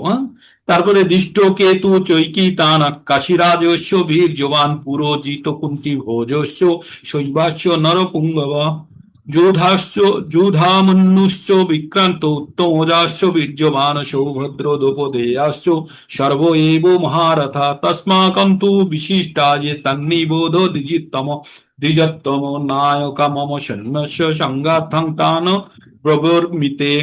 তো এই হচ্ছে তিনটে শ্লোক পড়ে দিলাম আমি। তিনটে শ্লোকে তার মানেটা কি আছে একটু দ্রুতই যাব, কারণ এখানে শুধু তো গল্প। সেখানে ধৃষ্টকেতু চৈকিতান কাশীরাজ পুরোজিত কুন্তিভোজ শৈবের মতো অত্যন্ত বীর, এরা কাদের দিকে আছে? সব এরা পাণ্ডবদের পক্ষে কারা কারা আছে তাদের নাম বলা হচ্ছে। সেখানে অত্যন্ত বলবান যুধামন্যু, প্রবল প্রকামশালী, উত্তমজা, সুভদ্রার পুত্র, দ্রৌপদীর পুত্রগণ এবং যোদ্ধরা সকলেই মহারথী। হে দ্বিজোত্তম, আমাদের পক্ষে মানে দুর্যোধনদের পক্ষে যারা আছে তাদের আমাদের পক্ষে বলছে। সমস্ত বিশিষ্ট সেনাপতিগণ সামরিক শক্তি পরিচালনার জন্য রয়েছেন, আপনি অবগতির জন্য তাদের বলছে। এইবার কি বললো? এতজনের নাম বললো মানে আমাদের যে কোনো জিনিস জানতে গেলে আমাদের কর্পোরেট দুনিয়ায় একটা কথা বলা হতো, SWOT analysis, SWOT, strength, weakness, opportunity আর থ্রেট। আমরা যখন কারোর সঙ্গে যুদ্ধ করব তখন আমরা জানবো অপরপক্ষের দুর্বলতা কি, অপরপক্ষের ক্ষমতা কি, আর আমাদের শক্তি কি, আর আমাদের দুর্বলতা কি। তবেই তো আমরা যুদ্ধটা ঠিকভাবে করতে পারবো। সেটাকে বলে স্ট্রেংথ, উইকনেস, অপরচুনিটি আর থ্রেট। মানে আমাদের কি স্ট্রেংথ আছে, শক্তি আছে, আমাদের কি দুর্বলতা আছে, আর অপরপক্ষের কি দুর্বলতা আছে, আর অপরপক্ষের কি শক্তি আছে। অপরপক্ষের দুর্বলতা এবং শক্তিকে আমরা বলি থ্রেট অ্যান্ড অপরচুনিটি, ঠিক আছে? তো এখানে দুর্যোধন সেই জিনিসটা করছে। কি করছে? SWOT অ্যানালাইসিস বলে। এই অ্যানালাইসিসটা করছে যে অপর পক্ষে কে কে আছে, তাদের কতখানি শক্তি, আর আমাদের পক্ষে কারা কারা আছে, আমাদের কতখানি শক্তি, আর অপর পক্ষের কি দুর্বলতা, আর আমাদের পক্ষের কি দুর্বলতা, সেইগুলো নিয়ে আলোচনা চলছে 11 নম্বর শ্লোক পর্যন্ত, ঠিক? তো এইখানে এইবার তারপরে কি বললো, ভবান ভীষ্মশ্চ কর্ণশ্চ কৃপাশ্চ সীমিতঞ্জয়া অশ্বত্থামা বিকর্ণশ্চ সমদত্তি তথৈব চ। তার মানে এখানে বললো সেখানে আরো আপনার মতো ব্যক্তিত্ব ভীষ্ম কর্ণ কৃপাচার্য অশ্বত্থামা বিকর্ণ সমদত্ত ভূরিশ্রবা সবই যুদ্ধে বিরোধিতা। এতক্ষণ 7 পর্যন্ত অন্য পক্ষের মানে পাণ্ডবদের পক্ষে বলা হলো, এবার 8 থেকে এইবার এদের পক্ষে বলা হচ্ছে, দুর্যোধনদের পক্ষে কারা কারা, কারণ ওদের সবকিছু বলে বেশি প্রশংসা করে ফেললে তো আর মুশকিল।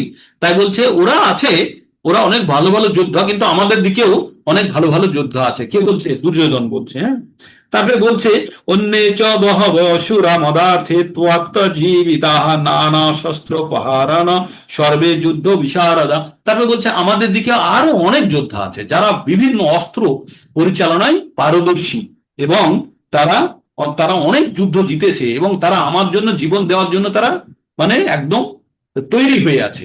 তারপরে নিজেদেরকে একটু খুশ করার জন্য কি বলছে, অপর্যাপ্তম তদস্মাকম বলং ভীষ্মাভিরক্ষিতাম পর্যাপ্তং তিদমেতেষাং বলং ভীমাভিরক্ষিতম। কি বললো যে ওই যে পাণ্ডবরা যাদেরকে রক্ষা করছে তাদের রক্ষা করছে কে? ভীম, তাদের ক্ষমতা সীমিত, আর আমাদের দিকে রক্ষা করছে কে? ভীষ্ম।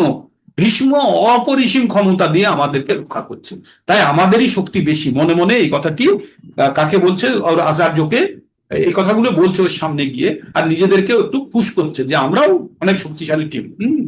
অগ্নেষু চ সর্বেষু যথা ভাগম অবস্থিতা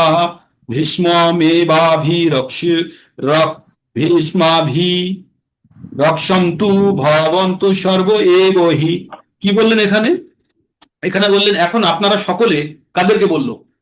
দুর্যোধন কাদেরকে বলছে? ওদের সৈন্যদের সকলকে বলছে আপনারা নিজের নিজের জায়গাতে দাঁড়িয়ে দাঁড়িয়ে আপনারা পিতামহ ভীষ্মকে রক্ষা করুন, কারণ সেই তো সেনাপতি, সেই সবকিছু নির্দেশ দেবে, দিয়ে তিনি রক্ষা করুন। তখন কি হলো? তখন ভীষ্ম খুব খুশি হলো। ভীষ্ম খুশি হয়ে দুর্যোধনের মনকেও জয় করার জন্য সে এবার কি করলেন? সে সিংহের মতো গর্জন করার জন্য উচ্চ স্বরে শঙ্খ বাজালেন। কে বাজালেন? ভীষ্ম। ভীষ্ম উচ্চ স্বরে শঙ্খ বাজালেন। তারপরে এদিকেও শঙ্খ বেজে গেছে। একটু তো ভীষ্ম কি করলো? জোরে শঙ্খ বাজালো। এবার ভীষ্ম যখনই শঙ্খ বাজালো, তারপর শব্দ শঙ্খ ভেরি প্রণব আর ঢাক ঢোল সিংহাসমূহ হঠাৎ একসঙ্গে ধ্বনি হওয়ার ফলে তুমুল একটা শব্দের সৃষ্টি হলো। কোথায়? যুদ্ধক্ষেত্রে। তারপরে অপরপক্ষে এতদূর পর্যন্ত কাদের ব্যাখ্যা করা হলো? দুর্যোধনদের পক্ষে ব্যাখ্যা করা হলো। তারপরে অপরপক্ষে সাদা ঘোড়া চালিত দিব্য রথে স্থিত অর্জুন এবং শ্রীকৃষ্ণ তাদের দিব্য শঙ্খ বাজালেন। তাদের শঙ্খগুলো কি ছিল? পাঞ্চজন্য ছিল, হচ্ছে আপনার শ্রীকৃষ্ণের শঙ্খর নাম পাঞ্চজন্য, আর অর্জুনের শঙ্খর নাম হচ্ছে দেবদত্ত। ভীম অতিভোজী, মানে অনেক খেতে পারত ভীম, তাই তাকে বলা হয় অতিভোজী। ভীমসেন বাজালেন পণ্ড নামক বিশাল শঙ্খ। পাঞ্চজন্যং ঋষিকেশ দেবদত্তং ধনঞ্জয় পণ্ড দদ্ম মহাশঙ্খং ভীম কর্মা বিকোদর। তো এই কথাটি বললো যে তারপরে আর কে কার শঙ্খগুলো বাজালো। অনন্ত বিজয়ং রাজা কুন্তি পুত্র যুধিষ্ঠির নকুল সহদেবশ্চ সুঘোষ মণি পুষ্পকাশস্য পরম বেশ্বাস শিখণ্ডী চ মহারথ দৃষ্টদম্ন বিরাটশ্চ সাত্বিকশ্চ অপরাজিত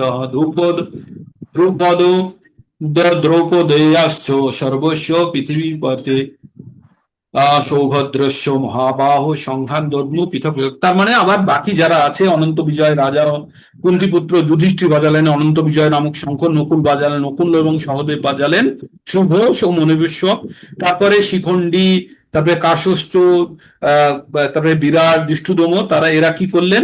এরা সব বড় বড় যুদ্ধে অপরাজিত, এরা জীবনে কখনো যুদ্ধ হারেনি, তারা আবার নিজেদের সব শঙ্খ বাজালেন। এইভাবে একটা বেশ বড় ওখানে মানে একটা শব্দ তৈরি হলো, ওখানে একটা বড় শব্দ তৈরি হলো, যেটা আকাশ বাতাসকে একদম কম্পন করিয়ে দিল। সেই সময় পাণ্ডুপুত্র অর্জুন কোথায় ছিল? অর্জুন অথ ব্যবস্থিতাম দৃষ্টা ধাতরাষ্ট্রান কপিধ্বজ প্রবৃত্তে শস্ত্র সম্পাতে ধনুরুদ্যম পাণ্ডব ঋষিকেশ তদা বাক্যমিদ মহো মহীপতে। তখন অর্জুন কি করলো? অর্জুন তার ধনুর বাণ নিয়ে সৈন্যদের দিকে মানে উল্টো দিকে সে তীর ছুড়বে এরকম একটা প্ল্যানিং করলো। আর অর্জুন যে রথে বসেছিল সেই রথের উপরে কি আছে, সেই রথের উপরে আছে, সেই রথের উপরে লাগানো আছে কপিধ্বজ। কপিধ্বজ মানে হনুমান চিহ্ন অঙ্কিত একটা পতাকা লাগানো আছে। এবার সেটা অর্জুন দিয়ে স্বর নিক্ষেপ করতে যাবে, তখন ভগবানকে দেখে এই স্বর নিক্ষেপ করবে এরকম অবস্থাতে সে ভগবানকে কি বললেন যে আচ্ছা ভগবান বললেন যে তুমি রথটিকে দুই সেনার মাঝখানে নিয়ে চলো। কে বললো? অর্জুন কাকে বলল? ভগবানকে বলল। ভগবান তো সারথি হয়ে আছে, তাই সারথিকে বলল যে তুমি রথটি দুই সৈন্যের মাঝখানে নিয়ে চলো, আমি দেখতে চাই কারা কারা এখানে যুদ্ধ করার জন্য এসেছে। তো ভগবানের বিভিন্ন নামের কথা বলা হয়েছে এখানে। ভগবানের নাম মধুসূদন, গোবিন্দ, বাসুদেব, পার্থসারথী, ধনঞ্জয় আর বৃকোদর। বৃকোদর অর্থাৎ ভীম, ধনঞ্জয় মানে হচ্ছে অর্জুন, ধন সঞ্চয় করে এনেছিল বলে। পার্থসারথী মানে অর্জুনের সারথী মানে কৃষ্ণ, বাসুদেব মানে হচ্ছে বসুদেবের পুত্র, আর গোবিন্দ মানে হচ্ছে গায় এবং ইন্দ্রকে আনন্দ দান করে ভগবানের নাম গোবিন্দ। মধুসূদন মধু নামক দৈত্যকে মেরেছিল বলে ভগবানের নাম হচ্ছে মধুসূদন। তারপরে আরো চলে যাই আমরা এবার এইখান থেকে।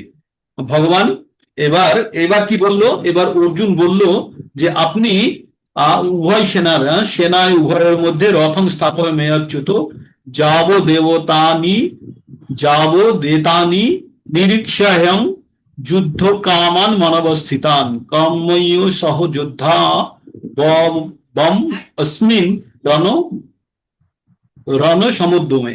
তো অর্জুন বলল যে আপনি হে অচ্যুত মানে যে নিজের জায়গা থেকে সামান্য বিঘ্নিত হয় না, নড়ে না, সেই রকম ব্যক্তি মানে নিজের কথাতে যে স্থির থাকে। তাই কৃষ্ণের আর একটা নাম হচ্ছে অচ্যুত। তুমি উভয় পক্ষে সৈন্যদের মাঝখানে আমার রথ স্থাপন করো, যাতে আমি দেখতে পারি যে যুদ্ধ করার অভিলাষী হয়ে কারা এখানে এসেছে। এই সংগ্রামে আমি কাদের সঙ্গে যুদ্ধ করব। তো এটা তো দেখার প্রয়োজন না কাদের সঙ্গে যুদ্ধ করতে চাই বলছে। এবার বললেন যে তারপরে এও বললেন যে ধৃতরাষ্ট্রের দুর্বুদ্ধি সম্পন্ন, মানে দুর্যোধনকে বলছে, পুত্রকে সন্তুষ্ট করার জন্য যারা যারা যুদ্ধক্ষেত্রে এসছে তাদের আমি দেখতে চাই। কে বলল এই কথাটি? বলল অর্জুন। কাকে বলল? ভগবানকে। কি বলল? যে আপনি আমাদের রথটি দুটো সৈন্যের মাঝখানে নিয়ে চলুন, ওখানে গিয়ে আমি দেখতে চাই যে কারা কারা যুদ্ধ করার জন্য এসছে। আর আমি এটাও দেখতে চাই যে ধৃতরাষ্ট্রের দুর্বুদ্ধি সম্পন্ন মানে ভালো বুদ্ধি নাই এইরকম সন্তানকে খুশি করার জন্য কারা কারা দুর্যোধনের পক্ষে যুদ্ধ করতে এসছে তাদেরকে আমি দেখতে চাই। তারপরে সঞ্জয় আবার এই ঘটনাটাকে ন্যারেট করছে। এবং মুক্তা ঋষিকেশ গুড়াকেশ না ভারত সেনায় উভয়ের মধ্যে স্থাপতিয়া রথ উত্তম। তারপরে এবার কি করলো? ভগবান রথটি নিয়ে গেলেন দুই সেনার মাঝখানে, নিয়ে গিয়ে সেনার মাঝখানে স্থাপন করলেন। তারপরে দেখলেন কি ভীষ্ম, দ্রোণ প্রমুখ পৃথিবীর অন্যান্য সমস্ত নৃপতিদের সামনে ভগবান ঋষিকেশ বলেন হে পার্থ এখানে সমবেত কৌরবদের দেখো। তারপরে ভগবান রথটা নিয়ে গিয়ে বললো সকলকে দেখো। এইবার অর্জুন উভয় পক্ষে সৈন্যদের মধ্যে দেখছে। এবার অর্জুন কি করছে? এবার সৈন্যদের মধ্যে দেখছে। এবার 26 নম্বর শ্লোকে কি দেখছে? পশ্চাৎ স্থিতান পার্থ পিত্রনাথ পিতামহান আচার্য মাতুলান ভাতৃন পুত্রান পুত্রস্ত সখিংস্তথা শ্বশুরান সুহৃদয়শ্চৈব সেনায় উভয়রপি। তো সেনার মাঝখানে উভয় দিকে কাদেরকে দেখতে পেল? সেখানে অর্জুন উভয় পক্ষে সেনাদের মধ্যে দেখলো পিতব্য মানে বাবার সমতুল্য বয়সী লোক, পিতামহ মানে ওই ভীষ্ম পিতামহকে দেখলো। আর কাকে দেখলো? আর দেখলো মাতুল মানে মামা মানে ওই শকুনি টাইপের কাউকে দেখেছে, পুত্র মানে ও নিজের ছেলেদের পৌত্র, শ্বশুর, মিত্র, শুভাকাঙ্ক্ষীদের উপস্থিত দেখতে পেলেন অর্জুন। তাহলে যুদ্ধক্ষেত্রে তাদের আত্মীয় পরিজন এবং সকলকে ও দেখতে পেল। এখানে যেহেতু সেনার মাঝখানে ওই রথটি স্থাপন করেছে তাই সকলকে অর্জুন দেখলো। 26 নম্বরে এবার আমরা 27, 26, 27 পড়ে গিয়েছে। 28 নম্বরে 28 নম্বরে কি বলছে? 28 নম্বরটা দেখছি। আসলে এই সিলেবাসটা হচ্ছে ব্যাচেলারের, এটা হচ্ছে 2 বছরের সিলেবাস আর আমরা 18 দিনে পড়তে যাচ্ছি, তাই হয়তো একটু ফাস্ট চলছে, পাতা অনেকগুলো। তাড়াতাড়ি চলে যাচ্ছে। হ্যাঁ, তারপরে আবার অর্জুন বলছে, কি বলছে অর্জুন, উবাচ দিষ্টে মাং স্বজনাং কৃষ্ণ যুযুৎসং সমুপস্থিতাম সিদ্ধান্তি মম গাত্রাণি মুখং চ পরিশুষ্যতি। অর্জুন খুব বড় কথা বলে ফেললো। কি বলে ফেললো? দিষ্টেম তম দিষ্টেম মম স্বজনম কৃষ্ণ, বললো হে প্রিয়বর কৃষ্ণ, আমার সমস্ত বন্ধু বান্ধব এবং আত্মীয়জনদেরকে এইরকম ভাবে যুদ্ধ অভিলাষী হয়ে দেখতে অবস্থান করতে দেখে আমার সমস্ত অঙ্গ প্রত্যঙ্গ অবশ হয়ে যাচ্ছে। লে কি হলো, অর্জুন হচ্ছে পরম যোদ্ধা, আর ও তার আত্মীয় পরিজনদেরকে দেখে, যুদ্ধক্ষেত্রে দেখে ওর গা অবশ হয়ে যাচ্ছে ভয়ে, নাকি? কেন হচ্ছে অর্জুনের অবশ, কেন হচ্ছে বলুন? অর্জুনের এই যুদ্ধক্ষেত্রে তার আত্মীয় পরিজনদেরকে যুদ্ধক্ষেত্রে সামনে দেখে তার গা হাত পা অবশ হয়ে যাচ্ছে কেন? কারণ সে ভাবছে যে আত্মীয় পরিজনকে তাকে হত্যা করতে হবে। হ্যাঁ, তাই বলছে হে প্রিয়বর কৃষ্ণ, আমার সমস্ত বন্ধু বান্ধব ও আত্মীয় স্বজনদেরকে এমন ভাবে যুদ্ধ অভিলাষী হয়ে আমার সামনে অবস্থান করতে দেখে আমার সমস্ত অঙ্গ প্রত্যঙ্গ অবশ হয়ে যাচ্ছে, আমার মুখ শুকিয়ে যাচ্ছে, মুখ শুষ্ক হয়ে উঠছে। লোক এবার অর্জুনের মুখ শুকিয়ে গেছে, গা হাত পা অবশ হয়ে যাচ্ছে, কাদেরকে দেখে? তার আত্মীয় পরিজনদেরকে এইভাবে যুদ্ধক্ষেত্রে দেখে। তারপরে অর্জুন বলছে বেপথুশ্চ শরীরে মে রোমহর্ষস্য জায়তে গান্ডীবং সতে হস্তাৎ তপচৈব পরিদশ্যতে। তো বললো আমার সমস্ত শরীর কম্পিত হচ্ছে, রোমাঞ্চিত হচ্ছে, আমার হাত থেকে গান্ডীব খসে পড়ছে, ত্বক জ্বালা হচ্ছে। কার? অর্জুনের। অর্জুনের মন খারাপ হয়ে গেছে, গা হাত পা জ্বালা করছে, গা শুকিয়ে যাচ্ছে, অবশ হয়ে যাচ্ছে, কোনো কিছু ভালো লাগছে না। তো এইবার অর্জুন বলছে হে কেশব, আমি আর স্থির থাকতে পারছি না, আমি আত্মবিস্মৃত হচ্ছি, আমার চিত্ত উদ্ভ্রান্ত হচ্ছে, আমি কেবল অমঙ্গল সূচক লক্ষণ দেখতে পাচ্ছি। অর্জুন এবার মনের থেকে খুব কষ্ট পেয়ে বলছে আমার মনে হচ্ছে এই যুদ্ধ করা ঠিক নয়, আত্মীয় পরিজনদেরকে নিধন করার মাধ্যমে কিভাবে মঙ্গল হতে পারে? অর্জুনের কথা তো ঠিক আছে না, যে আত্মীয় পরিজনদেরকে এভাবে হত্যা করে কিভাবে লাভ হতে পারে? আমি কোনো যুদ্ধ জয় বা রাজ্য সুখ ভোগ করার কামনা করি না। কে বলছে? অর্জুন বলছে। অর্জুনের মন একদম খারাপ হয়ে গেছে, ও বলছে এদেরকে হত্যা করে আমার কোনো লাভ হবে না, এদেরকে আমি হত্যা করতে চাই না, এদেরকে, আমার গা শুকিয়ে যাচ্ছে, আমার গা অবশ হয়ে যাচ্ছে, মুখ শুকিয়ে যাচ্ছে, আমার এদেরকে হত্যা করার কোনো, হত্যা করে আমি কোনো সুখ লাভ করতে চাই না। তারপরে এবার ভগবানকে অর্জুন বলছে, এমন একটা কথা বলছে, বলছে হে গোবিন্দ, যাদের জন্য সুখ ভোগ করার কামনা নিয়ে, এখানে কটা শ্লোক আছে? 3টে শ্লোক আছে, 3টে 32 থেকে 35 পর্যন্ত যে শ্লোকগুলি আছে সেই শ্লোকগুলির অর্থ বলছি, কারণ সময় অনেকটা টানছে। হে গোবিন্দ, যাদের জন্য রাজ্য সুখ ভোগের কামনা, তারা সকলেই দেখছি যুদ্ধক্ষেত্রে, মানে যাদের রাজ্য জয় করে যাদেরকে দেখাবে তারা সবাই যুদ্ধক্ষেত্রে, তাহলে তাদেরকে যদি হত্যা করে তাহলে ও কাকে দেখাবে? কি বলছে?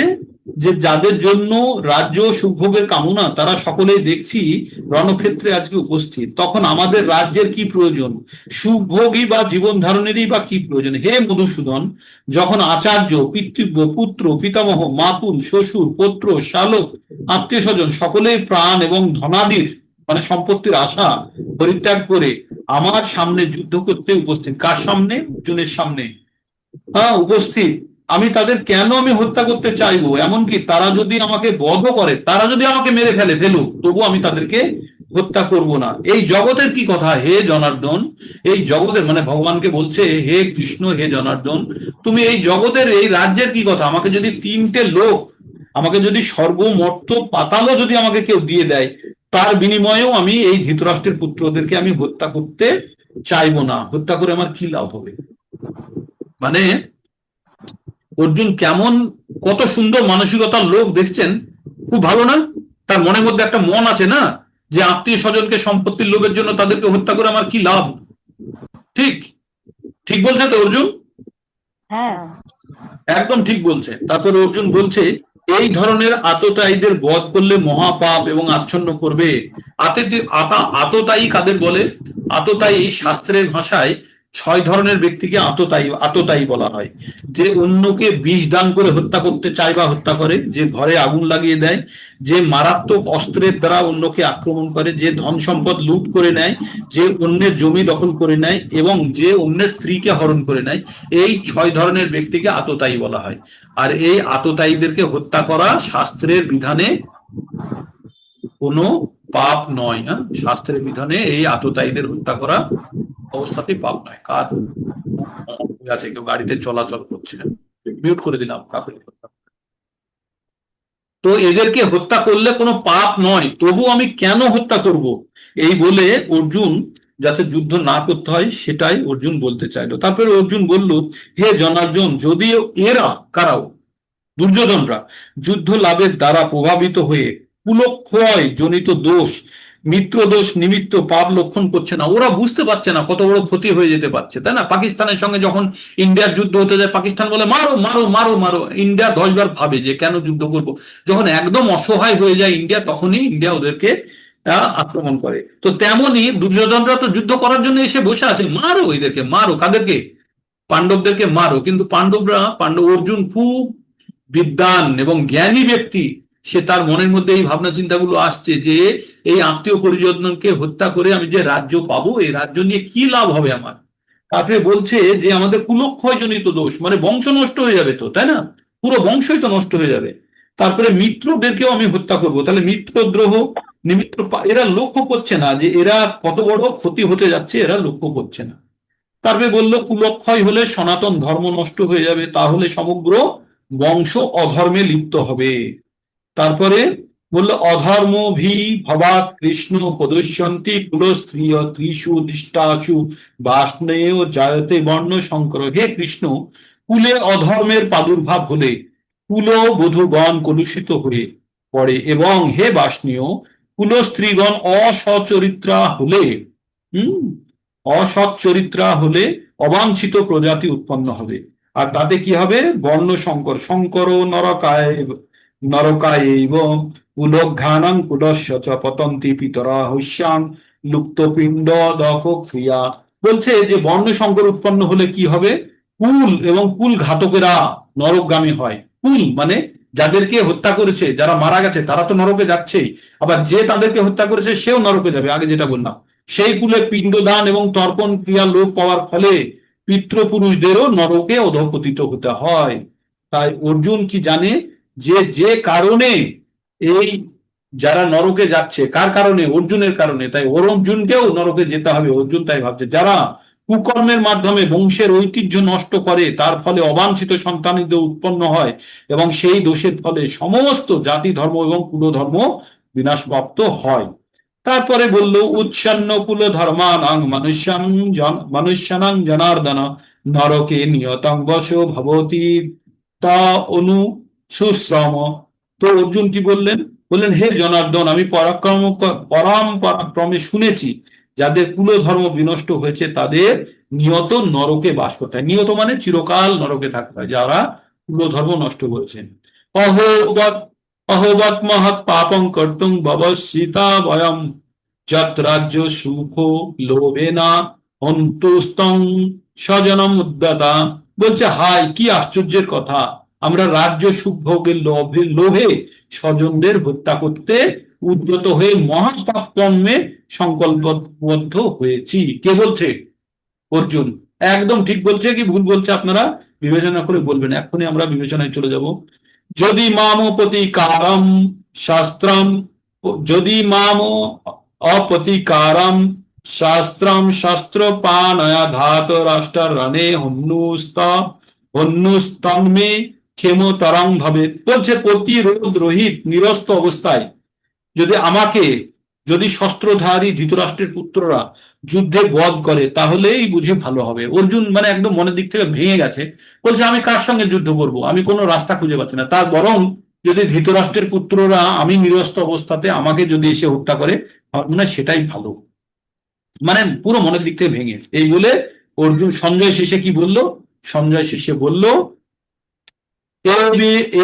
মুক্তার্জুন সাংখ্যে রস সঞ্জয় উবাচ এব মুক্তার্জুন সাংখ্যে রথোপস্থ উপাবিশদ বিসর্জ সরস সররং চাপং শোক বিঘ্ন মানস শোক সংবিঘ্ন মানস। বললেন, সঞ্জয় বললেন রণক্ষেত্রে এই কথা বলে, কি কথাটা আগের বললো যে প্রতিরোধ অবস্থায় যদি দুর্যোধনের ধৃতরাষ্ট্রের পুত্ররা তাকে যদি হত্যাও করে বরং সেটি ভালো, এই বলে প্রচন্ড শোকাগ্রস্ত হয়ে ভারাক্রান্ত মনে রথের উপরে বসে ও গান্ডীব রেখে বসে গেল। এই হলো আমাদের 1 নম্বর অধ্যায়। এটা তাহলে 1 নম্বর অধ্যায় থেকে আমরা কি জানতে পারলাম, সামারি করে বলে দিই আপনাদেরকে একবার। 1 নম্বর অধ্যায়ে গল্পের ছলেই জানতে হবে আমাদের, এখানে আমরা ভিতরে প্রবেশ করছি না, কারণ আপনাদের টোটাল বইটা জানতে গেলে এই চ্যাপ্টারেরই যদি ডিটেলস জানতে যান 10খানা ক্লাস এই চ্যাপ্টারের উপরেই হয়ে যাবে। তাই আমরা এক এক দিনে এক একটা চ্যাপ্টার মোটামুটি আমরা একটা ধারণা তো পেলাম, এই ধারণাটাই দিতে চাই। এইবার আপনাদের জন্য আমি খুলে দিচ্ছি, আমরা নেক্সট 5 মিনিটসের মধ্যে আলোচনা করব যে কে কি জায়গাটা বুঝতে পারলেন, কিছু মাথার মধ্যে ঢুকলো যে কেন যুদ্ধ হচ্ছে আমরা জানি, এবার যুদ্ধের পরিস্থিতিতে ভগবত গীতাতে আমরা কি দেখতে পাচ্ছি, 2 পক্ষ আছে, কে কার পক্ষে আছে, কারা কি শঙ্খ বাজালো। তারপরে অর্জুন ভগবানকে বললেন যে রথটি উভয় পক্ষের মধ্যে নিয়ে চলুন। অর্জুন গিয়ে এবার মাঝখান থেকে 2 পক্ষের সৈন্যদের মধ্যে দেখলো আত্মীয় স্বজন পরিজন, এদের দেখে অর্জুনের মন খারাপ হয়ে গেল। অর্জুন এবার ভাবছে এই আত্মীয় পরিজন এদেরকে হত্যা করে আমি কি লাভ হবে, রাজ্য লাভ করে আমি কাকে দেখাবো, আর এদেরকে হত্যা করে আমাদের কুল বংশ জাতি সব নষ্ট হয়ে যাবে, আমরা নরকে বাস করব, সব কুল ধর্ম মানে বংশ বর্ণ সংকরে ভরে যাবে। তো এরকম যুদ্ধ করে কি আশ্চর্য, ওরা যুদ্ধের জন্য পাগল হয়ে যাচ্ছে। আমার মনে হচ্ছে ধৃতরাষ্ট্রের পুত্ররা যদি আমাকে নিরস্ত অবস্থায় হত্যা করে তার থেকে বরং বুঝি এটাই ভালো, তাই আমি আর যুদ্ধ করবো না, আমার গা হাত তো অবশ হয়ে যাচ্ছে, আমি আমার গা শুকিয়ে যাচ্ছে, আমি বুঝতে পারছি না কি করা উচিত না করা উচিত, এই বলে আমি যুদ্ধ করবো না বলে গান্ডীব রাখলো, রেখে বসে গেল। এবার আপনারা বলুন কে কি বুঝলেন।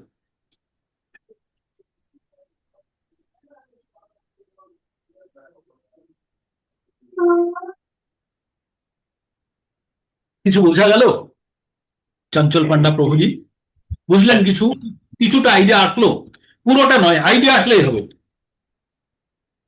আজকে কিন্তু জ্ঞানের কোনো কথা একটাও ভগবান কথা বলেছে এর মধ্যে? ভগবত গীতা কার বাণী? ভগবানের মুখ নিঃসৃত বাণী, তাই না? 5টা বিষয় সম্বন্ধে জানবো, ঈশ্বর, জীব, প্রকৃতি, সময় এবং কর্ম, তাই না? কিন্তু ভগবান কি একটাও কথা বলেছে? না। এখন যুদ্ধের প্রেক্ষাপট তৈরি হচ্ছে। এই যে অর্জুন যুদ্ধ করব না বলল, অর্জুন কি বলল? যুদ্ধ করব না বলল। এই অবস্থাতে অর্জুন মন খারাপ করে তার গান্ডীব রেখে সে মনে মনে বললো যুদ্ধ করব না, আমার গা হাত পা পুড়ে যাচ্ছে, গা হাত পা অবশ হয়ে যাচ্ছে, মুখ টুক কাঁপছে, কি করব, যুদ্ধ করব না। এমত অবস্থায় 1ম অধ্যায় শেষ হয়ে গেল। এবার আপনারা যার যেখানে ডাউট হয়েছে, ছোট মানে বিষয়টা ওভারঅল বোঝার জন্য যদি কারোর কোনো জায়গাতে ডাউট থাকে এবার আমাকে বলতে পারেন, বা আপনাদের কোন জায়গাটা বুঝতে অসুবিধা হয়েছে, কোন জায়গাটা ইন্টারেস্টিং লেগেছে আপনারা বলুন, আনমিউট করে বলুন, স্পেশালি যারা নতুন আছেন। বুঝতে পারলেন? কেউ কিছু বলছেন না, আপনারা আনমিউট করে বলুন। সাথী ব্যানার্জি মাতাজি, তারপরে দেখছি মুনমুন গিরি জানা, স্বপ্না বিশ্বাস, রেখা তপাদার, চঞ্চল পান্ডা, এগুলো নতুন মুখ দেখছি, এরা আগে। তারপরে রিন্টু আছে দেখছি। আপনারা বুঝতে পারলেন? কিছুটা বোঝা গেল? বলুন আপনারা আপনাদের গল্পটা বুঝলেন তো? প্রথমে গল্পটা কি আছে না আছে, কারণ পরবর্তীতে আমরা যখন প্রবেশ করব তখন যেন আমাদের একটা প্রেক্ষাপট তৈরি বুঝতে পেরেছি বলুন। মহারাজ, বুঝতে পেরেছি। বুঝতে পেরেছেন? ইন্টারেস্ট হ্যাঁ। লাগছে? হ্যাঁ, কালকে ভালো, কালকে ইচ্ছা, শোনার ইচ্ছা থাকলো? হ্যাঁ, খুব সুন্দর। আমি রিন্টু মিত্র, আমার খুব ভালো লেগেছে, আপনি আমার প্রণাম নেবেন। ঠিক আছে, আপাতত এই জিনিসটা বুঝুন। ঠিক আছে, প্রণাম তো হবে। এই আস্তে আস্তে পুরোটা জেনে যাব এখন। আজকে খুব সুন্দর লাগলো আপনার খুব সুন্দর বুঝতে পেরেছি। এরপরে আস্তে আস্তে এটা মাথায় বসিয়ে নেবো একটু একটু করে, চিন্তা ভাবনা করে। হ্যাঁ, এই রেকর্ডিং থাকলো, চাইলে আর একবার আপনারা রিভিশনও দিতে পারবেন। আচ্ছা ইউটিউবে রেকর্ডিং থাকবে, আপনাদের লিংক দিয়ে দেবো গ্রুপে, আচ্ছা, হ্যাঁ। যারা করতে পারলেন না। হরে বলুন। কৃষ্ণ প্রভুজি, বলুন। আমার একটা প্রশ্ন ছিল প্রথম শঙ্খধ্বনিটা ভীষ্ম কেন করলেন? ভীষ্ম কেন করলেন? সে প্রথম পিতা শঙ্খধ্বনিটা বয়স্ক ব্যক্তি, সেও একজন সেনাপতি, সেও একজন দুর্যোধনদের পক্ষের সেনাপতি সেও। তো যুদ্ধক্ষেত্রে আপার হ্যান্ড কাদের আছে? দুর্যোধনদেরই আছে, মানে as per administration is concern, তাই না? হ্যাঁ, আপার হ্যান্ড যুদ্ধ করতে এসছে, কিন্তু আপার হ্যান্ডটা ওদের কাছেই আছে, কারণ ওদেরই রাজ্য, ওদেরই সবকিছু। আর সে সব থেকে বয়স্ক, এবং আর যদি আপনি সেই হিসাবে দেখতে যান, ভীষ্ম দুই পক্ষেরই পয়েন্ট, দুই পক্ষেরই একটা কমন পয়েন্ট। তো যদি যুদ্ধ করতে হয়, আর ভীষ্মর আরো যদি আপনারা গভীরে চলে যান, ভীষ্ম একজন ভগবানের পরম ভক্ত। ভীষ্মও চাইছিল যুদ্ধ হোক, কারণ ভীষ্মের সঙ্গে ভগবানের একটা অন্য বোঝাপড়া আছে, ঠিক আছে? হ্যাঁ, হ্যাঁ, সেটা একটা অন্য কেউ রাজি নয়। দুই পক্ষের different রাজি aspect। নয়। হুম, এটা ডিফারেন্ট অ্যাসপেক্ট।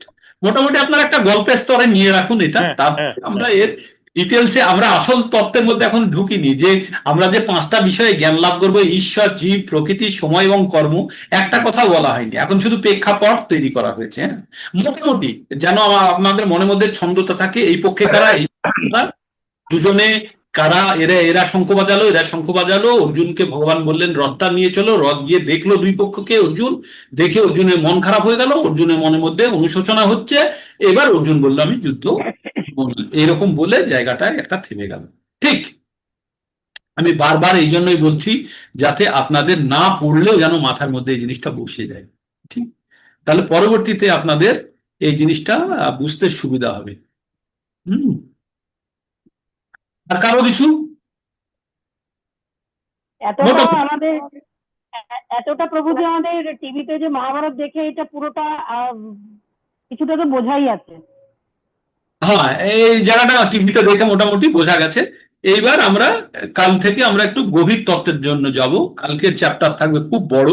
কালকে সোমবার, যদিও সোমবার হলেও আমরা দেখি ওই 1.5 ঘন্টায় সময় মধ্যে আমাদেরকে ম্যানেজ করতে হবে। আর যারা লাইভে যুক্তে পারবেন না, স্পেশালি যারা ওয়ার্কিং আছেন, প্রভুজিস মাতাজিস, তাদেরকে কিছুটা হলে রেকর্ডিং এর উপরে ভরসা করতে হবে। যতক্ষণই পারবেন লাইভে থাকবেন। লাইভে থাকলে কি হয়, একটা ইন্টারঅ্যাক্টিভ হয়, তো তখন একটা আলাদা ভালো লাগা থাকে। রেকর্ডিং এ মনে হয় যে যখন খুশি শুনবো বলে আর শোনা হয়। হ্যাঁ, তো আচ্ছা সেই প্রভুজি, আমি একটা প্রশ্ন জিজ্ঞেস করছি, যে সংস্কৃতটা আপনি কি সংস্কৃত পড়েছেন, যার জন্য সংস্কৃতটা বলতে পারছেন কি? না, না, ধাক্কা খেয়ে খেয়ে সংস্কৃত পড়িনি, কোনো অফিসিয়াল সংস্কৃত পড়িনি।